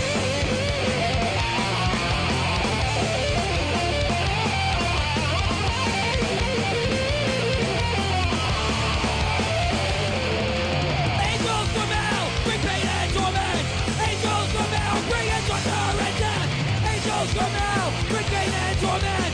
Angels from hell, bring torture and death. Angels from hell, bring pain and torment. Empire will crumble, will dance on the ruins. Coming, marching down the street. Be the gift and set out to embrace a new idea. Be ready, get the society. Get on top of your own food to fight the tyranny. Coming, marching down the street. Be the gift and set out to embrace a new idea. Be ready, get the society. Grab on top of your own food to fight the tyranny.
like your dad did before. You spill our blood for oil. I'm a bird black one with the spoil. Liberate, Iraqi. Don't care about them, you don't care about me. Truth is so fucking easy to see. Why all that nothing beats the middle. How will you tell? How one could drink the next invasion? Never ending great. Another fuck flag. Soon it's coming. But law realizing battle currency. I won't die for your life. That keeps the truth suppressed. Fuck this government. I won't die for your life. That keeps the truth suppressed. Fuck this government. How will you tell? How one could drink the next invasion? Never ending great. Another fuck flag. Soon it's coming. But law realizing battle currency. I won't die for your life. That keeps the truth suppressed. Fuck this government. I won't die for your life. That keeps the truth suppressed. Fuck this government.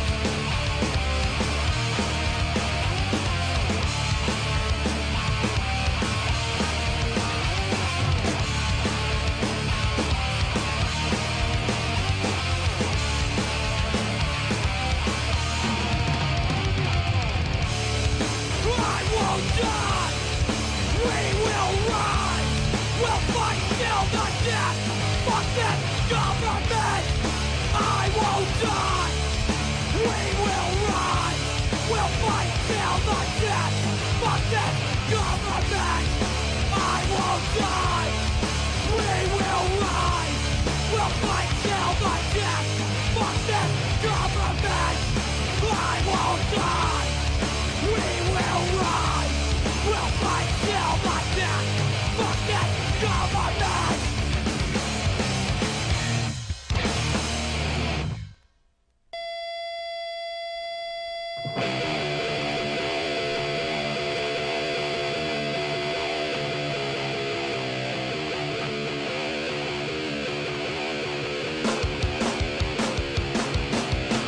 That's right. Paradigm that keeps you all in line. You're unaware by design, and you fall for it every time. And under that false pretense, you exercise your freedom, while unbeknownst to you, they are destroying them. There is no more time. Stop wasting mine.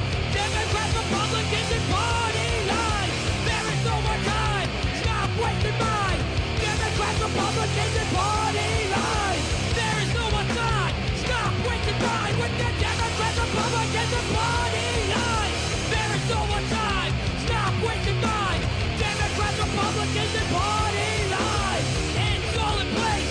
Plans set in motion. Scattered powerful people creating false commotions. Simultaneously do their insidious deeds. Benefit the real and be behind the scenes. Fake terror tactics, daily dose of propaganda.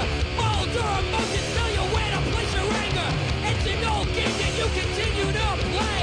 Truth and justice fade further away. There is no more time. Stop wasting mine. Democrats, Republicans, and party lines. There is no more time. Stop wasting mine. Democrats, Republicans, and party lines. There is no more time. Stop wasting mine with the Democrats, Republicans, and party lines. There is no more time. Stop wasting mine. Democrats, Republicans, and party lines.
Uh-oh, I hear silence.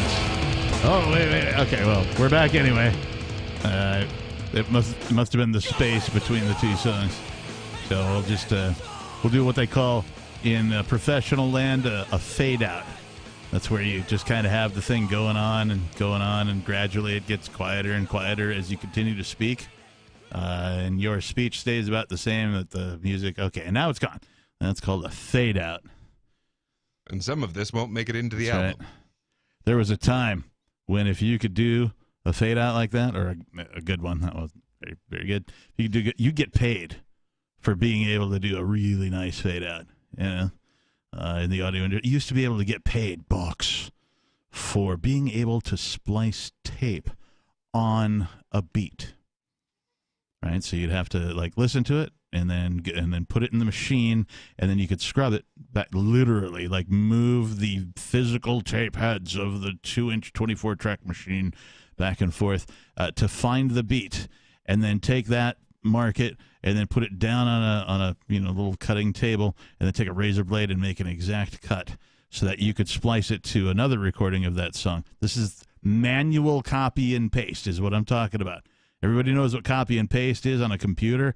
Imagine doing it to a song, right? A software representation of a song, and you just cut out. You're like, you know what? That song's got one too many verses in it. So you go into the one verse that you don't like, and you cut, and then delete, and then paste the two remaining parts together. And if it changes on a beat, then you now have a complete song with one less verse in it. So that used to be done manually before computers and shit.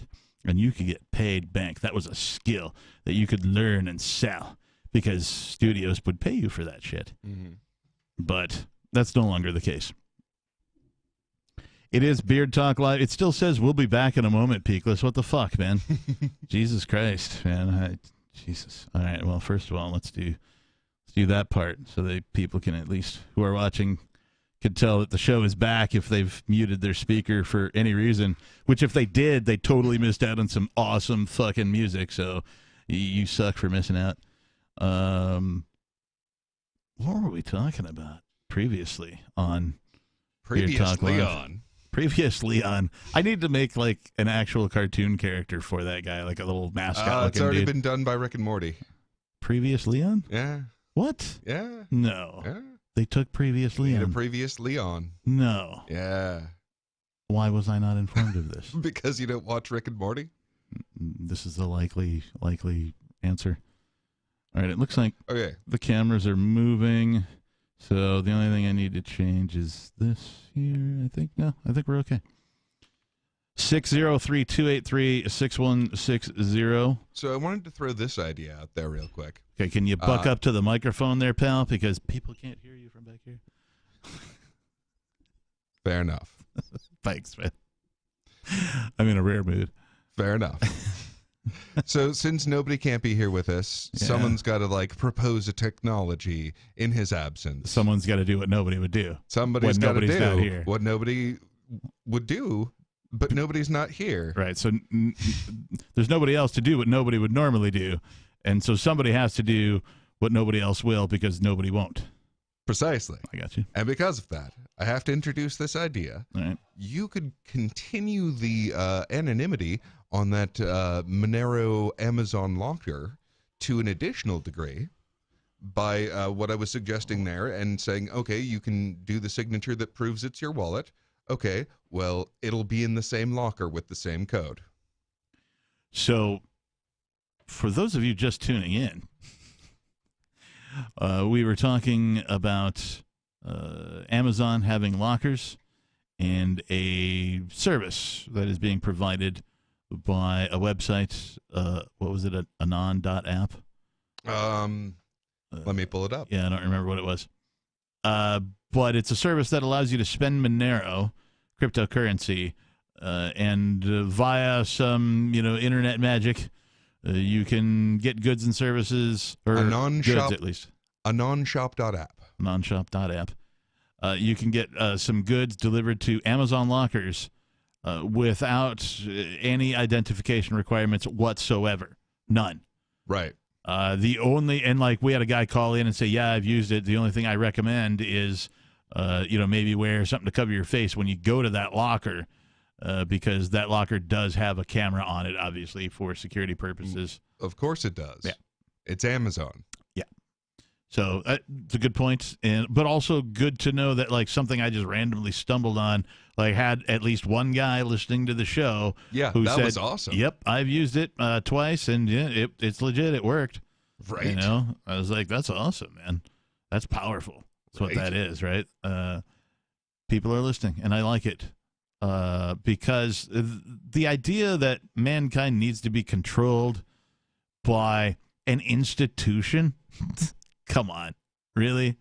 Well, no, we don't need an institution at all, right? All we need to do is agree that it's wrong to hurt others and take their stuff. Yep. That's it. That's all. We can all agree on just that. Like the rest, everything else just works itself out by voluntary agreements. It's really that easy. Like that's all I should ever have had to say. Yeah, was what I just said about this. Those 2 points. Like, don't hit people. Don't. All we need to do is agree. Don't hit people and don't take their stuff. If we can all agree to not hurt people and not take their stuff. Well, what about? Well, are you hurting someone or taking their stuff? Yeah. If you are, like, maybe you're in the habit, maybe you get paid to hurt people and take their stuff, right? But if you're in the habit in any portion of your life, I urge you to examine your life and find out where the hurting people and taking stuff is taking place within your life. And once you identify that, you'll be like, oh, shit, it's everywhere. Fuck. And so you'll begin to take steps to mitigate that. You can't get rid of all of it as long as there are institutions known as governments that are funded by taxation. It's just a condition of existence right now. And it sucks. It really fucking sucks. But not for long. So that's the beauty of productivity maximizing technologies emerging after the network of value gets established. Yeah. So that means that it amplifies the network of value because that's playing into its strength. The thing I love about the network effect, and of course all the technology that has come with it, is,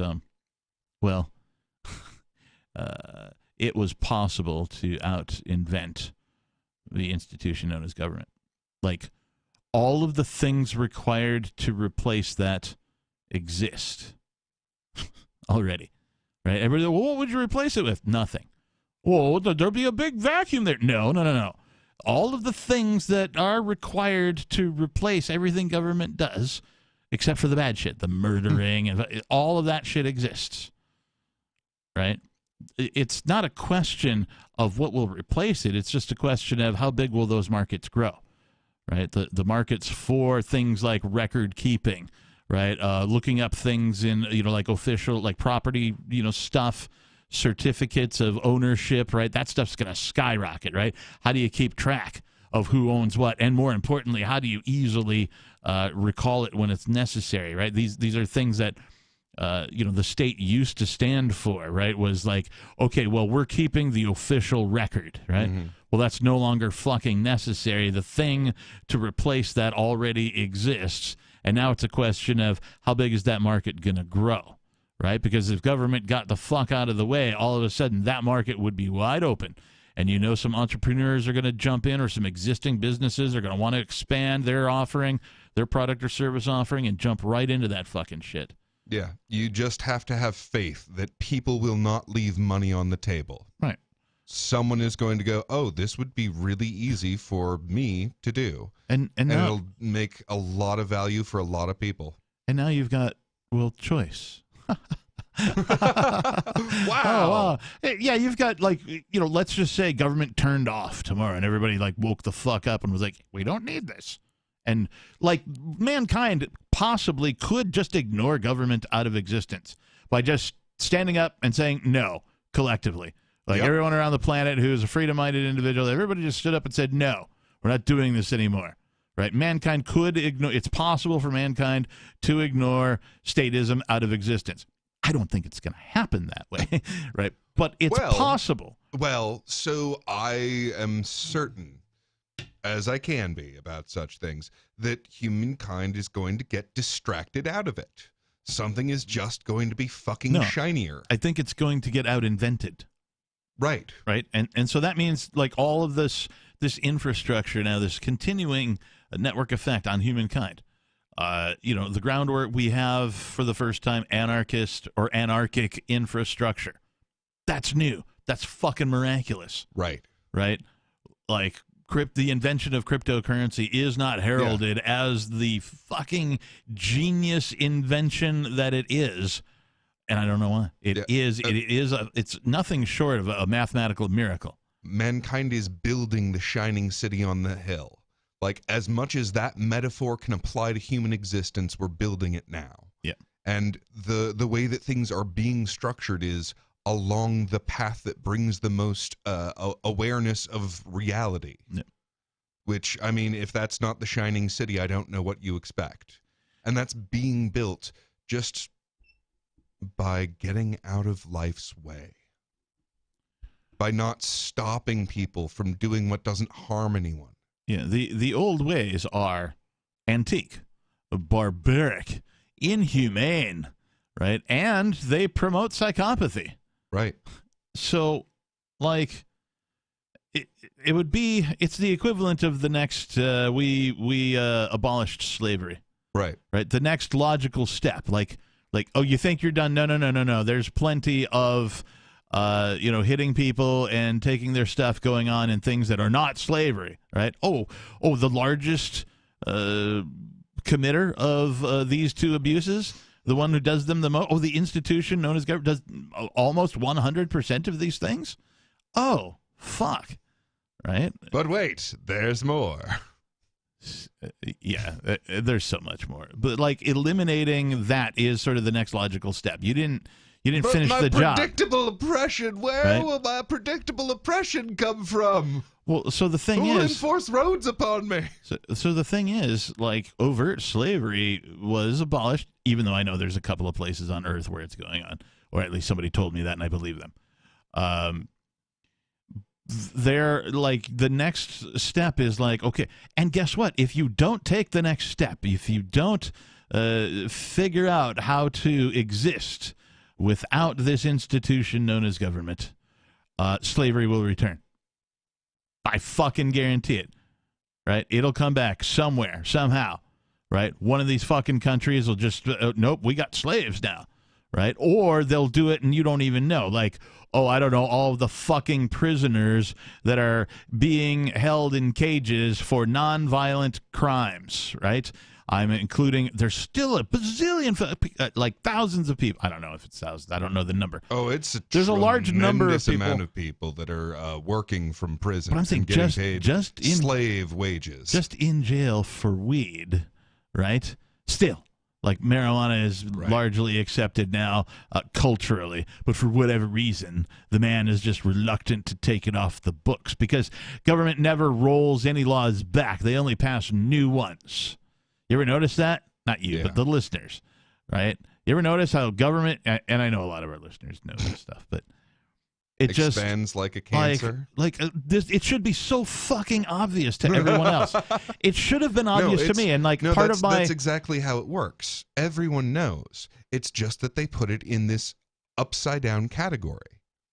They put it in the upside down category of children putting their parents. Like, that category exists for a reason. When you are so young that you are stupid, because that's how life works, then you have this category that makes you go, oh, when they direct me over here, they're probably not an enemy that I should bite. Like, that category exists for a reason, but they put their peers into that category because they've been hoodwinked. Yeah. Sorry, that was my bad. I was doing a thing. Sorry for the awesome music there to interrupt you. Hornswoggled. Well, run amok. That's a word I love the word hornswoggle. It just sounds so good. It's fun to say. And you can only use it in context rarely, right? But I will use it as sort of, oh, you think he's going to hornswoggle you into it, Right? People will be like, Hornswoggle?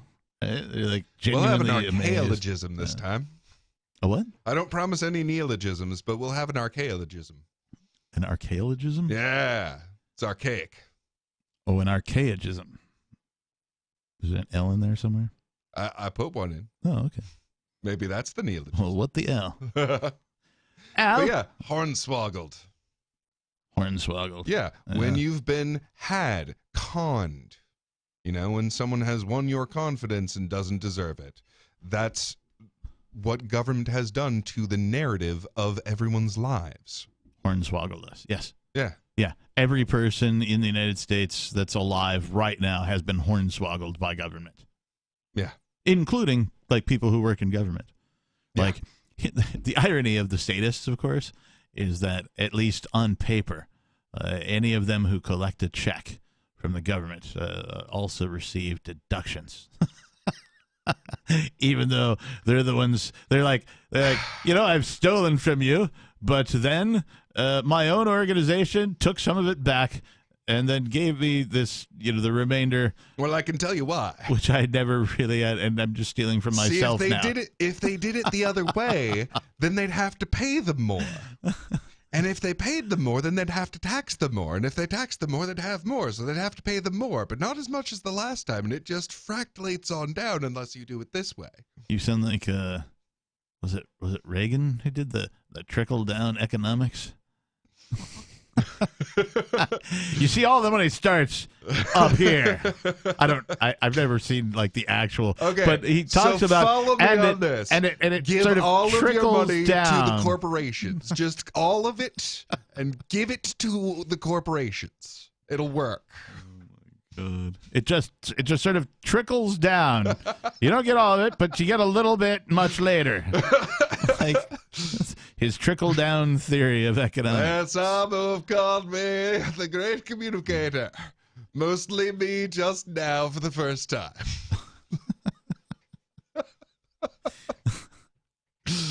But it fucking works. Oh my god. Oh, now he is Saint Reagan. And it's like he hates everything you believe in, you silly, silly people. 603-283-6160. Amble? Amble? Should we amble? We should amble. Let's amble. Shit, piss, fuck, cunt, cocksucker, motherfucker, and tits. We have ambled. We are post amble right now. We are post amble. Okay. So I am going to steal one from Zephin and have actual show prep. Oh my god, you bastard. What the fuck are we going to do? Specifically for you, because there was this article, it was on Bitcoin Audible, one of the few podcasts I listen to religiously, and it mentioned your idea, like as the you know, that voice technology, that was they had the same interpretation for what AI was as a tool and as an amplifier. Yeah. And I wanted to read off a little bit here that I thought was brilliant. Okay. All right. Do you have it ready? Almost. Oh, should I just Yes. say words for a minute while you fuck around trying to get it to appear on your teleprompter? Or as I like to call it, the heliprompter. Or if you're from California, it would be the heliprompter. Yeah, so if it's for Skeletor, it's the skeleprompter. So this section is we're in a global AI arms race. Okay. The race is between two versions of the world. On the one hand, we have woke generalist AIs that everyone is forced to use because newly formed regulatory bodies deem them safe. I don't like that. On the other, we have a future of distributed, more sovereign tools that people can choose from, that the user evaluates on merits they deem important. That I like. Yeah, I think that's the dichotomy of how this technology can be used. Like, are you going to run away from what the men in suits tell you is scary? Yeah. Or are you going to embrace this. Like okay, so this is the gun of the internet. Like, we invented the dollar of the internet. This is the gun of the internet because it's an equalizer. Like, there are all of these powers that you only had access to, kind of like, radio broadcasting, fairly similar to what we're doing now. Was gate kept. Yeah. And there are a tremendous number of things that have been, until now, gate kept, that ordinary people will have access to extreme, cheap, and free use of those skills. Yeah. The thing, gun is an interesting analogy now that you mention it, because I remember one of the analogies that brought me, or that stuck with me, I guess, as I came out of the fog of statism to, wake up in reality, was the gun in the room. Mm-hmm. Right? The idea that government is a weapon. It's weaponized institutions. Or, yeah, it is. It's institutions as a weapon. So, and whenever somebody else gets control of that weapon, they point it at some other subset of humanity. Right? Oh, the majority rules. Well, okay, but like now you're pointing the gun at everybody else. Maybe the majority is happy to be pointing the gun in that direction, but like there's a minority of people that aren't happy the gun is pointed at them. Right. Now, when that minority gets control of the gun, they're going to point it at the other group of people, right? And so that stuck with me. So, yeah. So now I'm thinking about so you mean all of those powers that I give them to attack my enemies, they're going to use to attack my descendants? Well, and maybe even you. No, they wouldn't do that. Oh, yes, they would. It's against the rules, and the people don't want them to. Right. Yeah. And that's like, it's such a farce to me now to think about government. I mean, to me, it is a joke. I mean, it's a deadly joke. It's a deadly joke that'll take you out if they don't fucking like you. Well, and here's the power switch. The new power is shit that's against the rules doesn't happen. Yeah. And what controls the energy is what people want. Like, that's a technology that exists. Mm-hmm. Like, that has become an immovable object. Yeah. Like, it's okay. It's like a new rule of physics that we just discovered. Yeah. Like, yeah, here's the thing. I think one of the things that AI will do for humanity is eliminate learning curves. Right? Maybe not eliminate, at least reduce the learning curves, right? Because now I don't need to know like a whole bunch of stuff to accomplish an end task, right?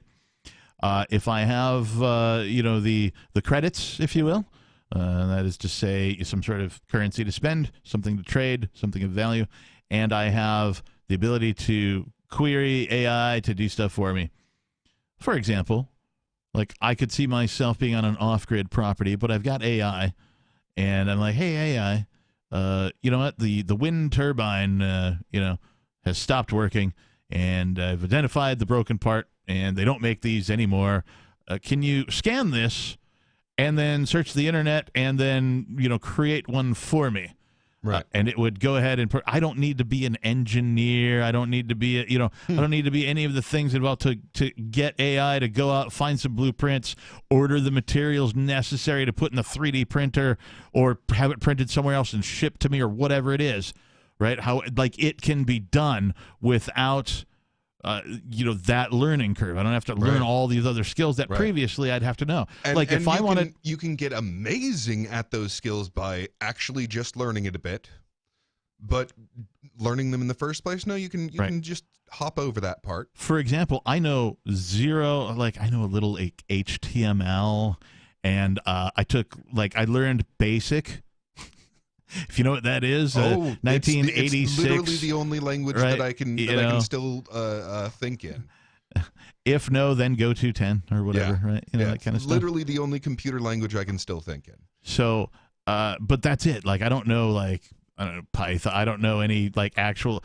But with AI, I could be like, hey, you know what? I envision a piece of software or an app that does this, and this. How do I combine all of those features together into an app? AI can go out and go, oh, well, this company does it this way, and this company does it that way, and this company does it this way.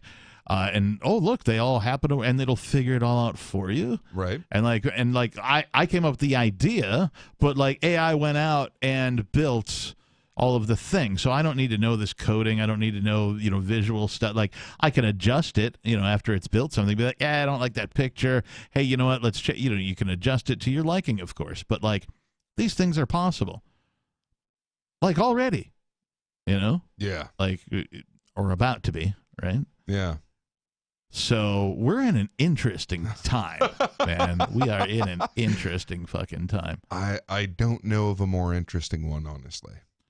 There may have been, like, who knows? Like, as far as I can tell, the Great Pyramids of Egypt are a completely foreign technology to me. Like, I can kind of get what they're after a little bit, but it's a completely different path of technology. So I have no idea about what's been lost to history, or at least not the history I know. But as far as the history I know, holy shit, this is it. Like, this is the most novelty that has ever existed.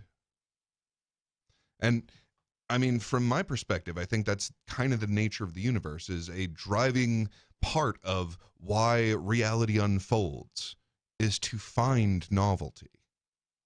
Really? Yeah. That's interesting. Yeah.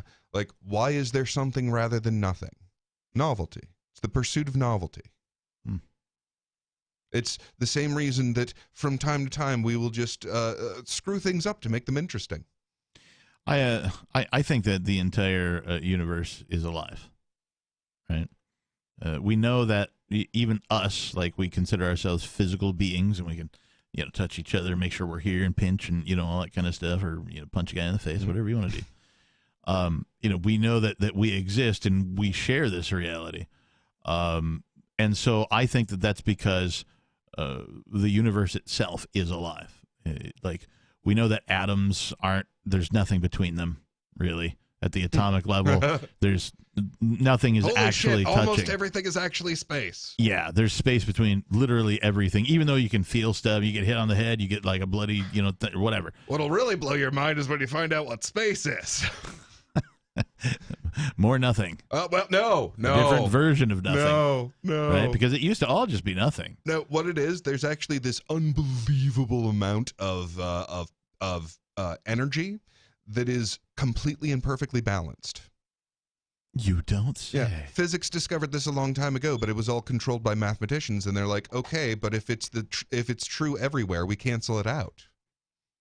So they've done this process called renormalization, where they cancel out the fact that space is just abundantly full of energy because it's all balanced. Like, all of the energy is perfectly balanced, except for this weird little wiggle called all of matter and energy. Like, matter and energy is where the incredible energies of space are slightly imbalanced. Oh. And that's where this weird little wobble and the twists that become quarks and atoms and so on and so forth of this great living system. I mean, and like from at least the sci-fi guy in me imagines that, like, well, if that's true, then like all of the science fiction movies about like, there being some sort of interconnection across, space and even time for that matter could be possible. Yeah. That's interesting stuff. Yeah. And that brings me back to I was talking about the transhumanists. Yeah. Right? The ones who will adapt their bodies to new technology. They might even have like a whole arm cut off, replaced with a bionic arm, or maybe they'll wear like a bionic suit, which I just saw one the other day. It's an exoskeleton, something like, I can't remember that movie, fucking Matt Damon was in it, but he wore a like exoskeleton suit and like had to fight other things. And I don't remember the name of it. Anyway, they have ones that are better than that now that exist already. Right? Damn. Like, yeah, like, so technology is catching up to science fiction, and soon it's going to be where you can imagine it and then you can just make it happen. More or less. That is when humanity is going to have, I think, its next real evolution. Is when, we have enough technology, we've built enough technology that we can just think of a thing and then go, hey, AI, here's a thing that I've thought. You don't have to say it because AI is plugged into your brain somehow, and AI just knows that and it goes, okay, I'll go do that. And it goes and does that, right? I mean, that's Minions at that point, right? You know what I mean? If it's a program that goes and does what you ask it to do, that's a minion as far as I'm concerned. Yeah, we all have robot butlers now. Yeah. Apparently that's a thing. Butler, right? Yeah. It's like we're droids. working the particulars out of it, but the fundamental technologies of robot butlers are now a thing. So that's fun. Robutler. Bot butler? Robutler. Botler? Botler. Instead of butler? The botler? A botler. The botler did it. It was what was it? What's the guys from Clue? Something with the candlestick in the billiards room or whatever. Colonel Mustard. Always Colonel Mustard. Hey, I need to give you one of these. Hey, wait, hang on. I gotta see which camera we're currently on, so we can show. Oh, it's you. Wait, which one is it? Here, just hold one of these up to the camera once, and get it a little closer. And the other camera, maybe. Yeah, there you go. And a little closer, even. There you go. Now lift up just a little bit so folks can see. There's two of them. Now you can look at it. Bitchin'. Those are yours. Nice. Yeah. You get the first batch. There was only a limited amount of the sheets where there was one of each on. You can see that I've cut these up by hand based on the surgical quality cutting that I did not do. I used a pair of scissors and it's all shitty cut. It's just what a fellow Luther maniac needs. Yeah. So at Forkfest and Porkfest, we will have these available. I decided if you're listening and you're going to Forkfest or you're going to Porkfest, but you'll be there Sunday night. I think that's the 18th. The plan is to have a little gathering for folks to listen to my 3-song EP and premiere the music video, which I had some help in making. And that person will be there Sunday as well. And something else. It'll be like literally on Porkfest Eve. So it'll still be Forkfest when that happens. Nice. But it'll be the eve of Porkfest, and I think that's a good day to do it. Oh, yeah. And it'll be at the site right next to the Free Talk Live site. So if you know where that site is or you see Free Talk Live, it'll be next to it on Sunday evening, probably, before dark, but just like 8:30 or something like that. Yeah, we're on the map online, right? No. No? Lame. No, we didn't go through the official process because, well, we're fucking anarchists. That's true. So I didn't want to go through the official process, and instead I made some voluntary agreements between some other people, and it's all sort of prearranged, and I think that's dropping the ball on their part. I mean, look, if you have every year attractions, why wouldn't you want to put them on your map? Silly buggers, you're running an event. Oh, it's well. just in your best interest to let your people know that there are things happening. They do put events on, and it would have required me to, I don't know, talk to like a person or send a couple of emails, and and I just didn't. I had another way to do it, so I did it. I don't ask permission. I just do. Yeah. Yeah, no, I'm just saying, like, if I was trying to keep attendance up, these are the sorts of things that I would do. Well, and also, like, I know they have a show that they do. The Free State Project does Free State Live is the name of that. It's a podcast thing they do, and they have some interesting guests and stuff on there. But at the same time, you and I get to do Free Talk Live on occasion, and so we have that as a platform as well to let people know what we're doing, which I gotta say is maybe even better than social media. Because, I mean, yeah, you can troll, you can call and make fun of, like people do all the time. It's fine. I guarantee you can fit more than 140 characters of an idea into this. And so one of the things that occurred to me that like why it is that I do really consider it to be on the radio, and even would if none of the terrestrial radio stations carried it anymore, is because it is a continuous broadcast.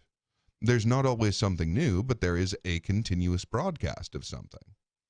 And I think that's really like the accessibility difference of that technology. Yeah, was just the continuity of broadcast. Yeah, it's interesting to me because I think about what's known as OTA, over the air. Right. This is a broadcast term or a communications term, at least. Over the air claims to be owned by government. That is to say, government claims to own the fucking air. They want the airwaves. Right? They want to tell you how high and low you can fly. They want to control what frequencies you can move airwaves bing, at. Bing, bing, bing, bing, bing, bing, bing, bing, bing. You need a license to move those air frequencies, I'm sir. sorry. That vibration is ours. It belongs to us. You aren't allowed to vibrate things at that frequency. Mine, no touching. Yeah, that's literally my color. Literally, I own this color. If you want to use this color, you need my permission. So what was pretty great was back in the day when cable TV first came around, that like you got a bunch of stuff you never got before, like titties on television. Without renting a movie, right? Like these are early days. I lived through all this stuff. And so, like, sooner or later, the government kind of got around to trying to regulate cable. But for a minute, cable TV was just like, we do what we want, motherfuckers. And I was like, yes, finally, television has been freed of the grasp of the FCC. And, like, this is way better. Like, I didn't even think in those terms at that time. I was just like, wow, this television is way better than over-the-air television. I get 3 channels, and, Grandma got cable, and she's got 70 channels. Fuck. Right. I'd go back to school, tell my friends, they got titties on cable. They're like, what? Oh, I don't have to watch the Scrambled channel anymore, right? Like, well, it depends on what package your parents subscribe to, but that it does. It does. But I mean, it makes sense that you'd use the same technology to end up carrying the internet. Yeah. Because it's that same world level up kind of difference of technology. Yeah. Yeah, interestingly enough, the newest network, the internet, that mankind uses the fuck out of, is actually built around one of the oldest networks, which is the railways. So this is known as, I'm trying to remember the name of it. Can't fucking remember. It is a national loop, right? Like I might be misquoting here, but I've been told that you can like train around the United States. Yeah. Right. Oh yeah, Amtrak. And so the fiber optic network that carries internet traffic and communicate all that shit runs along the railways. Like at least the largest part of what they call the backbone, right? Runs along the railways. So that's it's sort of built upon the other network, right? The oldest network, right? Well, yeah. I mean, it goes all the way back to the rails would bring the telegraph lines. Right. Same fucking thing, right? Let's do this thing. Beard Talk Live. Who the fuck is this? Hey, Cap. It's me, Rob, calling from Vermont. Me, Rob? What's going on, me, Rob? Hey, I'm kind of bothered about something here. I want to share with you this article that came out a few days ago. I think it came out on May 31st. It says, Walpole, New Hampshire, police near completion of drone policy. Did you know that last year they bought a drone and they spent $14,323.99 for a fucking drone? And they've been using it. Oh yeah. That's what tyrants do. Yeah, that's what tyrants do. Even the micro tyrants, the ones in tiny towns in New Hampshire, or even Vermont or Massachusetts or your hometown. wherever your Yeah, hometown well, may I mean, be, the odds are that your police department has a fucking drone. It probably has more than one. Well, it's interfering with my comfort zone. Well, I hear you there. Yeah, I mean, the federal government has Predator drones, right? Yeah, hey, I wouldn't be a bit surprised if that one they got there has probably got a fucking missile on it. Yeah, so and there's your two options in life, in the world that exists. Like, either you can be oppressed by government, or you can be in another country where it might just fucking murder you. Like, they can just straight up get away with murdering you when you're not in their country. Yeah. Sure, they're absolute bastards who will kidnap you for no good reasons while you're here, but at least they won't explode your head with a robot. Well, today that we know of. I mean, Rob, you probably know this. When the Free Talk Live studios in Keene, New Hampshire, where we also do this show from, when it was raided on March 16th. Raided twice? No, I'm talking about the most recent one of 2021, that there was a drone involved.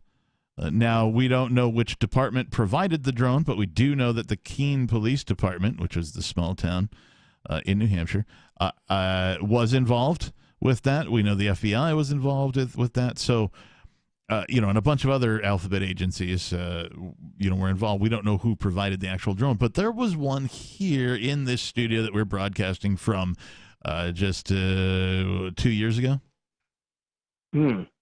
So I mean, is it possible that maybe Keene has their own drone? They just didn't tell the public. I mean, it'd be awful hard to hide. Oh, I'm sure that they have one.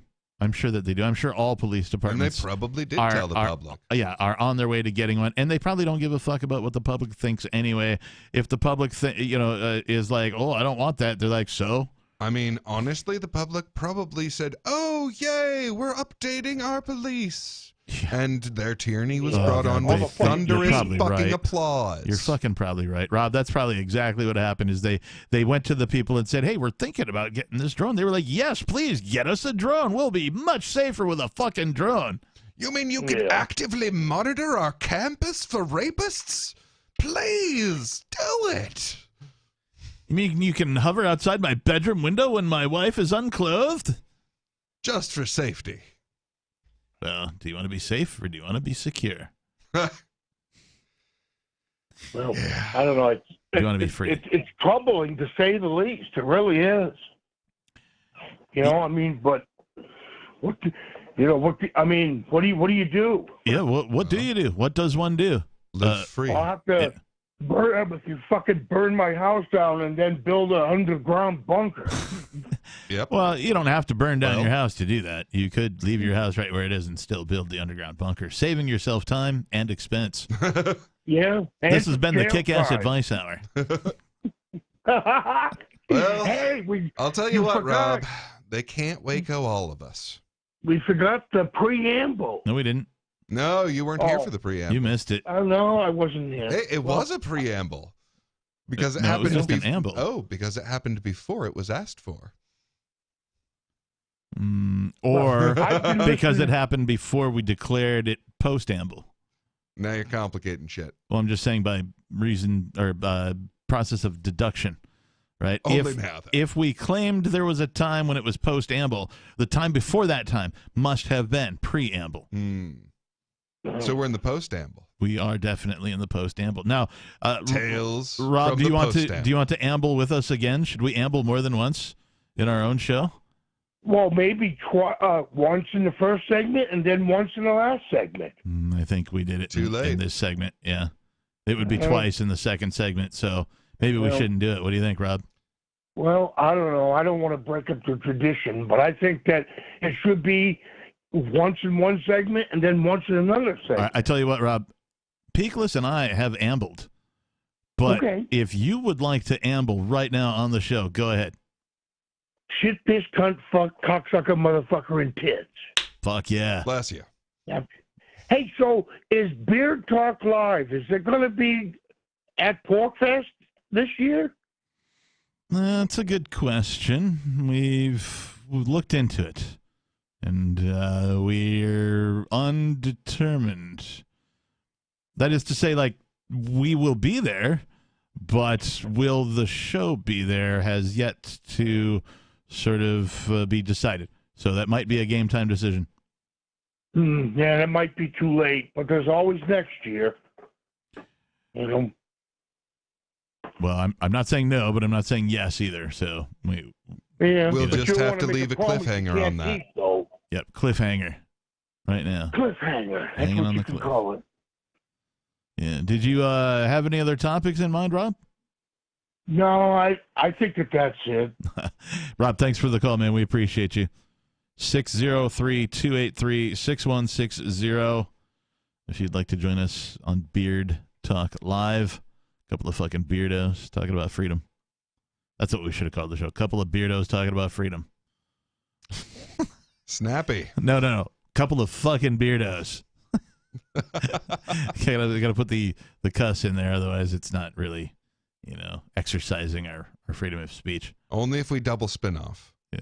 I know people are gonna give me shit. It's like, just because you have freedom of speech doesn't mean you should fucking say fuck all the time. Yes, it fucking does. And like I don't even care. I'm sorry. I'm gonna fucking say it anyway. There's a very simple principle. So any abandoned liberty gets vacuumed up by the tyranny. Like, that's how this works. So liberty is responsibility. Like, they are one and the same. If you abandon your responsibility, that responsibility, and with it, that liberty, will be vacuumed up by the thing that's imprisoning you. That's how it works. That is their fundamental source of power, is we abandon our responsibility.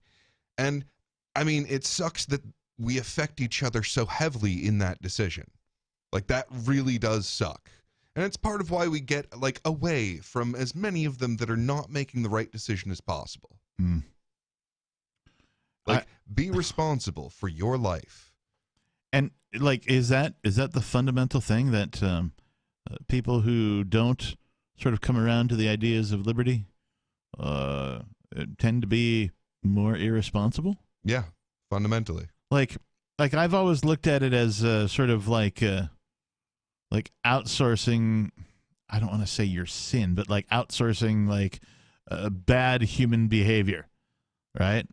It's kind of like it outsources the pain in the ass of being alive. It's kind of like, now, if you give that power to someone, okay, you give it to a bunch of psychopaths, they'll use it against you. Because they're fucking psychopaths. Look at what their structure does. But I'm just saying, it induces psychopathy. Well, I would be a murdering psychopath, but I've got some guys that I hired to do that for me. Right. I mean, that's what, like, that's sort of the perspective I'm looking at it as. Like, you outsource your evil to these guys, and like somehow you think that absolves you. That's the problem. It's a great life hack, man. That's the problem, and it's the same problem that I have with religion. Religion absolves you from the responsibility. Government absolves you from the responsibility. How does religion absolve you from responsibility? I mean, so I ever gone to confession? Oh, well, that's fucking stupid bullshit. Look, thank you. Yes, that's my point exactly. And so the whole fundamental useful idea of is outsourcing your evil to government. Yeah, it's fucking bullshit. Well, so the useful idea that absolutely instills is that you are the determiner of your infinity. Yeah. Like, that is the important idea that religion does instill. Now, it can get into... No, it doesn't. It can... So somebody else originated it, and you're just part of their creation. At least Christians. Well, even then... There's this thing that you can't comprehend that created you. Yeah. That's not you being, kind of in control, and like, no, it's somebody else created you, and now you're doing his bidding. I'm a part of it. It's God's will. Okay, Peeplish. so here's the thing. I'm a cell in an organ. Yeah, and we're a stone. I'm an organ in an organ space. system. I'm an organ system in an organism. I'm an organism in an ecosystem. Fuck, are you rapping? I think you just rapped. That might have rhymed and everything. May have. Like, that's one of those things where somebody who's industrious, who's listening or watching right now, could go and take the replay and, like, sample that to a beat and then, like, make Peakless Mountaineer raps. That'd be great. Fuck, I should do that. I'm not that industrious.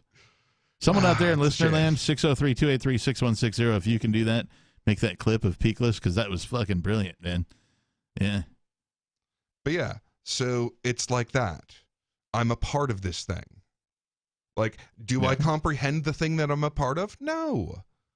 I comprehend my part of being part of that thing. I don't think regular people, right, half of humankind, even can think in those terms, much less communicate them, right? Can use the words in, like, there are people who just barely can, like, get to work and, like, function and, you know, pay their bills. And there are ways of saying that in Catholic. I can't recall them at the moment. Like, these are communicable ideas in that language.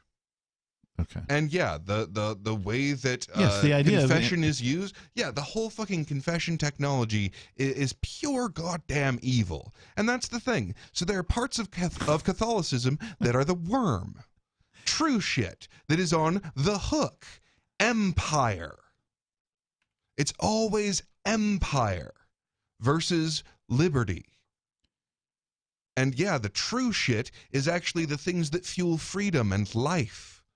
That's the bait. You know, it's the cheese in the trap. Catholicism, wow. That's right. I said it. Not officially the title, but just something we've been kicking around at the office. Catholicism, wow. No, I'm sorry, Buddy Christ. Catholicism, wow was the campaign he was on, but the Buddy Christ was the idea they were kicking around the office. I'm misquoting. No, I'm quoting George Carlin and his character Cardinal Glick in the movie Dogma, but I'm quoting him out of turn, so I misquoted the wrong. Well, you get. So here's what it is: classist religion. So if you have classless religion, then we are all at equal distance like to the source of life. Now, if you have classist religion, then you have, this is the exalted class, and they get to determine everyone's infinity. Yeah, and fuck that. I grew tired of the categorization that humans like to do of different people in the middle school era of my life, right? Because it occurred to me that there were these, I want to say, maybe classist isn't right, but there were these terms given to people like jock and burnout, right? Like, these are people that you went to school with, cliques, but there were labels for them. And like, this subcategorization of people into these, like, oh, you don't want to hang out with them. He's a jock, or he's a burnout. Ready-made tribes. Yeah, you know. Yeah, no, if you want to teach people how to be gangsters, like how to be in, the Crips and the Bloods, that's how you do it. Here are these ready-made tribal affiliations. And like, they're not really ready-made, because they're, like, those cliques change and the names of them change depending on what generation you went to school at. Yeah, they're dissipative structures. Right. So just like a university changes its staff, if you end up with, like, it's 1 year of jocks after another year of jocks after another year of jocks, 1 year of theater people after another year of theater people. Now, you will get huge shifts within that structure, but the structure itself remains intact.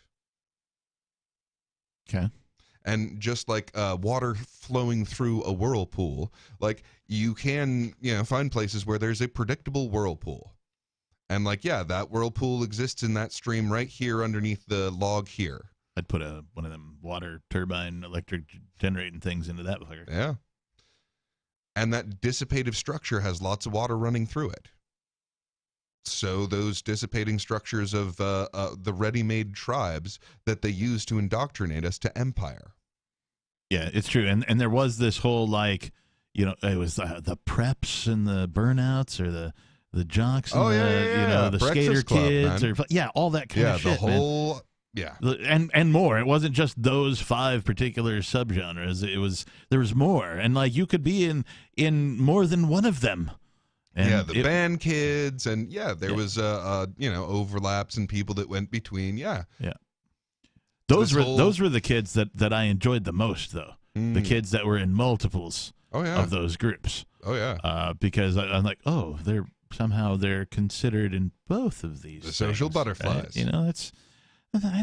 I mean, there were people that I consider social butterflies that were probably uniclick, right, in association, right? Like some girls that because you're a girl and you're in the teens. Oh, Mean Girls. No, you just want attention. So maybe the Mean Girls, but like girls specifically will seek out more attention from their male counterparts. When that's why OnlyFans is when a the thing. hormones kick in. I mean, not that men don't either, but I'm just saying that I noticed it more in women because I'm a dude. Seriously, it's why OnlyFans is a thing. So the vast majority of women using OnlyFans make nothing. And they continue to do this. Why? Because they are being paid. They're being paid in attention. Yeah, that is weird. The internet has created a market for attention. Yeah. Right. Not that there wasn't a market already, and there always has been. It's just that now there's this place where you can get any kind. Mm-hmm. Right. It used to be you had to travel for that shit. Yeah. What kind of attention you want? Well, you could go put on a stand-up comedy routine, right? Or you could go to a nudie bar, right? But you had to go. You had to seek these places out. Now you just point and click. Yeah. Yeah, it's this weird cybernetic organism that has come into existence where you can be in private with a limitless number of people. Which isn't really private then, is it? Right. It's very strange. Only possible to create an organism like that through this technology. It's weird thinking of it as an organism. Yeah, I mean, you want to talk about transhumanism. Yeah. It's happening. It's true. Yeah. AI, build me a spaceship with which transhumans can successfully make the journey from Earth to the nearest supposedly habitable planet. How much would it cost? And when will it be done? That's a question I would ask. And then, what modifications would people need to voluntarily accept to make it? Well, I'm pretty sure the AI would be wrong. I mean, I just want to see if it'll answer. Probably. I mean, Jesus, man, that's a lot to think about, right? Well, the problem is that you're dealing with technology, and technological advance is completely unpredictable, both in its rapidity and in its direction. You don't know what's going to advance before what, and you don't know how far it's going to go. And there's a bunch of new shit about to exist. As a technician of sorts, as one of the major components of my employment throughout time is to, do tech support in different ways. But it all kind of is just helping people fix stuff. One of my propensities is to, new thing, let's try it. What can it do? This, can it do that? What can't it do? Oh, if it can do this, well then let's reverse that. Let's see, and just start, testing its limits. Right. And that's what people do. People are inquisitive. When something new comes on, we can do that. What else can it do? Can it do this? Can it do that? Can it do? And if you can present a tool with which will help people create more and better ways to exist, bring it on. Right? Yeah. Absolutely. And that's what's going to get reinforced moving forward. Yeah. That's the thing that none of us is completely prepared for. Is that what people actually want is about to get all of the resources for the first time in human existence. Right. And it can leverage the market for itself. Right. Interesting. Yeah. That's really interesting. Some folks listen going, wait, what? What did he just say? Market for itself. Yeah. I will sell you my services for X. Yeah. Yeah. Yeah. Thanks, AI. And it can even figure out what it's good at and make sure to market this to these people and this to these people at these prices. AI is Based on going how to good it is. AI is going to spawn independent AI on blockchains. Mm-hmm. Like I'll just create a robot over here on, I don't know, Cardano, Ethereum, whatever. Pick one. I'll just create this robot over here that'll operate in this way. Oh, it needs to be funded. Oh, we need to constantly pay for gas on Ethereum. Oh, okay. Well, we'll do these things and make sure that we have enough of that particular cryptocurrency to pay for the gas that we use to do whatever it is we need this robot to fucking do. And so AI will use AI to build more AI to help AI accomplish more things for humans. So I think what we'd end up doing is, hey, Bottler, go get this for me. Then Bottler's going to go where all the other AIs are saying, hey, I can do this at this price. Yep. And, of course, way more than a human being can process. Yeah. It's going to communicate AI to AI and come back with the cheapest version of it. Yeah. Here's exactly what you wanted at the lowest cost. Yeah, or it'll present you with 3 options. Here's the low bid, here's the medium bid, here's the high bid, or whatever. It'll bring you your preferences. And specifically. Where I think would be a reasonable backbone for that would be the liquidity pools of cryptocurrency. So there's this thing, I haven't done it myself, but so people will offer 2 different coins that they expect to be traded a lot with each other. Okay. And then, pull back out plus a certain amount from them trading back and forth and, gaining value against each other. So I think that would probably be the most reasonable backbone for having AIs talk to each other.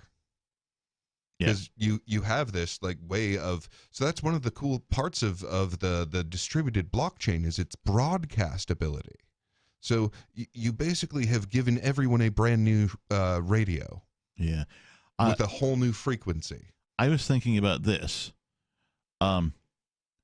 Because cryptocurrency is global, or at least in all parts of the globe that have the internet, and we've talked about how cryptocurrency seems to just find a way, right? Particularly here in the U.S., where apparently the U.S. government hates cryptocurrency and is on a vendetta to try and, I don't even know, what their end goal is with it. But they have been unable to do so, and I believe will remain unable to do so because it's a decentralized technology that no one is in control of, and if you can't kill the controller, then the thing just lives on. Cryptocurrency is going to be a multi-generational thing. It's not going to just go away, right? It'll live beyond your children. If you're listening right now and you have kids, it'll live beyond your children. If your children are young, they're going to grow up and you're going to try to explain to them how to balance a checkbook or open a bank account, and they'll be like, what do I need a bank account for? I got my phone. I don't fucking need any of that shit. My bank's right here.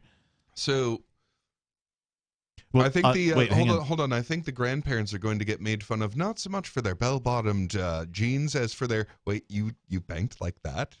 You trusted them to hold on to all of your shit for you. Yeah. What, you just handed over all of the vaults to the criminals. They're like, we'll take care of it. It's fine. You can trust us. Right? I mean, how quaint. People felt like they didn't have a choice. I mean, I can't really fault people for making some of the decisions that mankind has made over the years, but that wasn't part of my point, which of course I can't remember now. It had something to do with something and cryptocurrency and something else. I never would have guessed that. Yeah, it's okay. It'll come back to me later. I just again feel like the cryptocurrency evolution hasn't even begun yet. We know it exists. Oh, I think I remember. Or at least part of my point had to do with this. Because the United States government has this sort of vendetta against crypto, they're going after, because they can't go after the crypto, they're going after people who advocate for it, who use it, in a way that, they don't like it. Oh, no, you didn't fill out paper. No, jail for you, right? Where's my cut? This is the Be bullshit a slave. they're doing. Yeah. Be a slave. Yeah, they won't define anything as far as like, what cryptocurrency is or isn't per institution. So they're playing this really weird game of we'll just prosecute you for whatever the fuck we feel like it, whenever the fuck we feel like it. And I mean, this is the sign of a dying empire. Right? This really is. Instead of adopting the newest technology that will advance mankind, like, really, come on, right? No, not doing it. I'm going to use a paperwork system that was invented a really, really long time ago.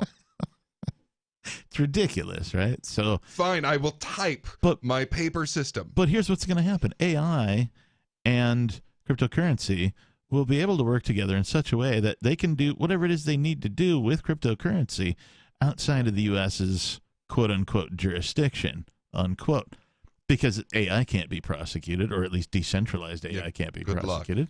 Cryptocurrency can't be prosecuted, so whatever AI and cryptocurrency do, it's up to them. Yeah. And government has no fucking say in, at least a decentralized AI or an AI that exists on a decentralized network, right? So these things are possible.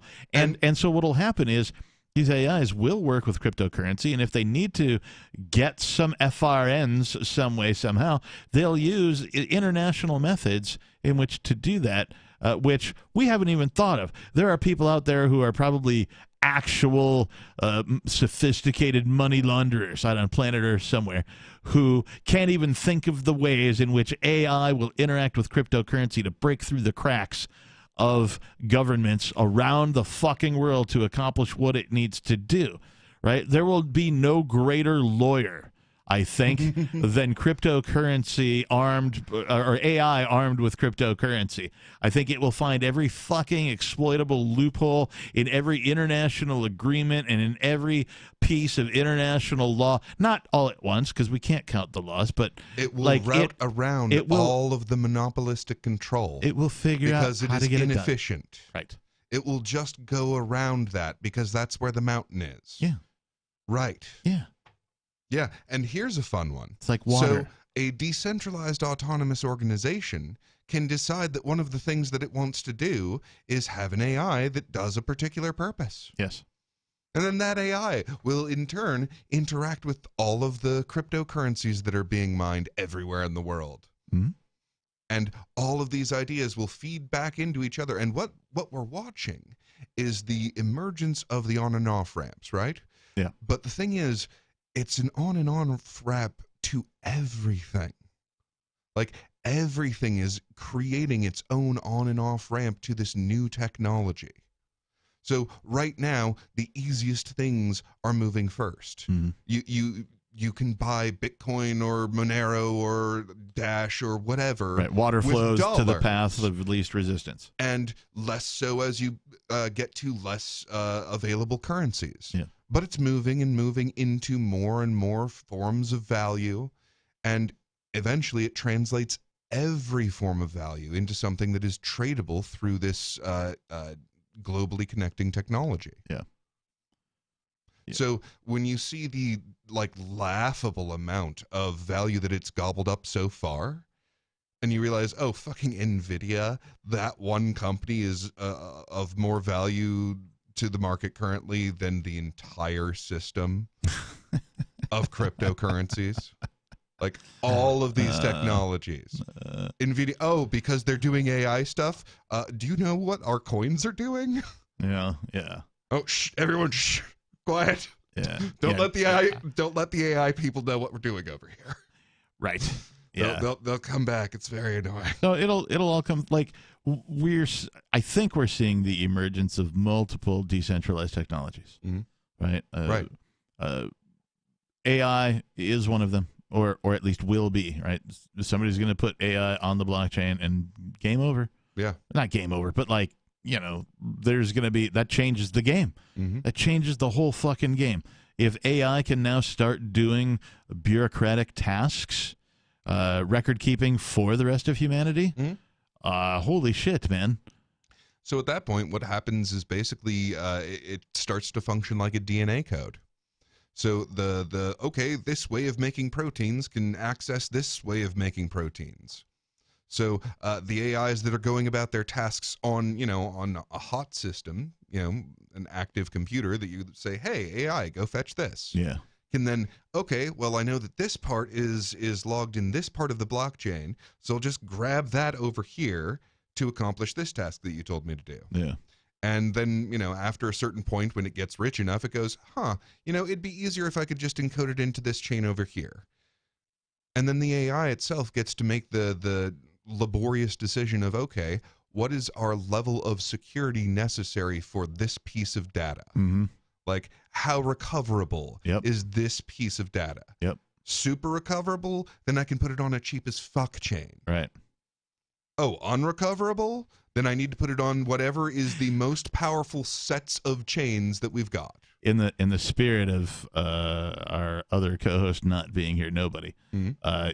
I believe you've just invented the cheap as fuck coin. Cheap as fuck coin. I think that should be the new meme coin. Cheap as fuck coin. CFC. Yeah. Right? Cheap as fuck coin. That'll be your 3-letter symbol. Yeah. Is it weird to you how and its logo will be nothing. It's just blank. None. Is it a background? Yeah, none. Is it black? Nothing. Is it white? Nothing. How can it be nothing? Just nothing. What represents nothing in the space? No, we just don't we don't have one. We can't afford that shit. Never getting listed on an exchange. It's cheap as fuck coin. Never getting listed. I mean, I wonder. Maybe they'll just do a white background. I wonder what Maybe you'll get the checkerboard. That's always fun. I wonder what the least popular cryptocurrency is. Right? Like the real cheap as fuck coin.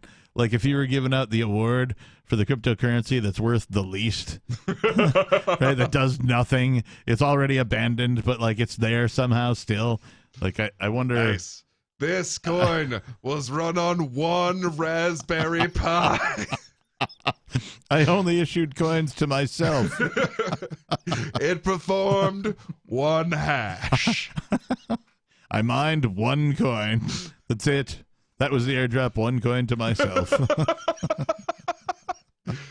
You win. All right, we are out of time, everybody. Thank you for tuning in and listening. Do I ever say anything besides that other than, hey, I'm going to take it with some music? Do I have any tradition? Peace. Yeah, okay, peace. But before I say peace, well, I've already said it. In the true fuck the FCC tradition, I'm going to take us out with a little song that can never be played on the fucking radio. Nice. I think y'all will enjoy this one.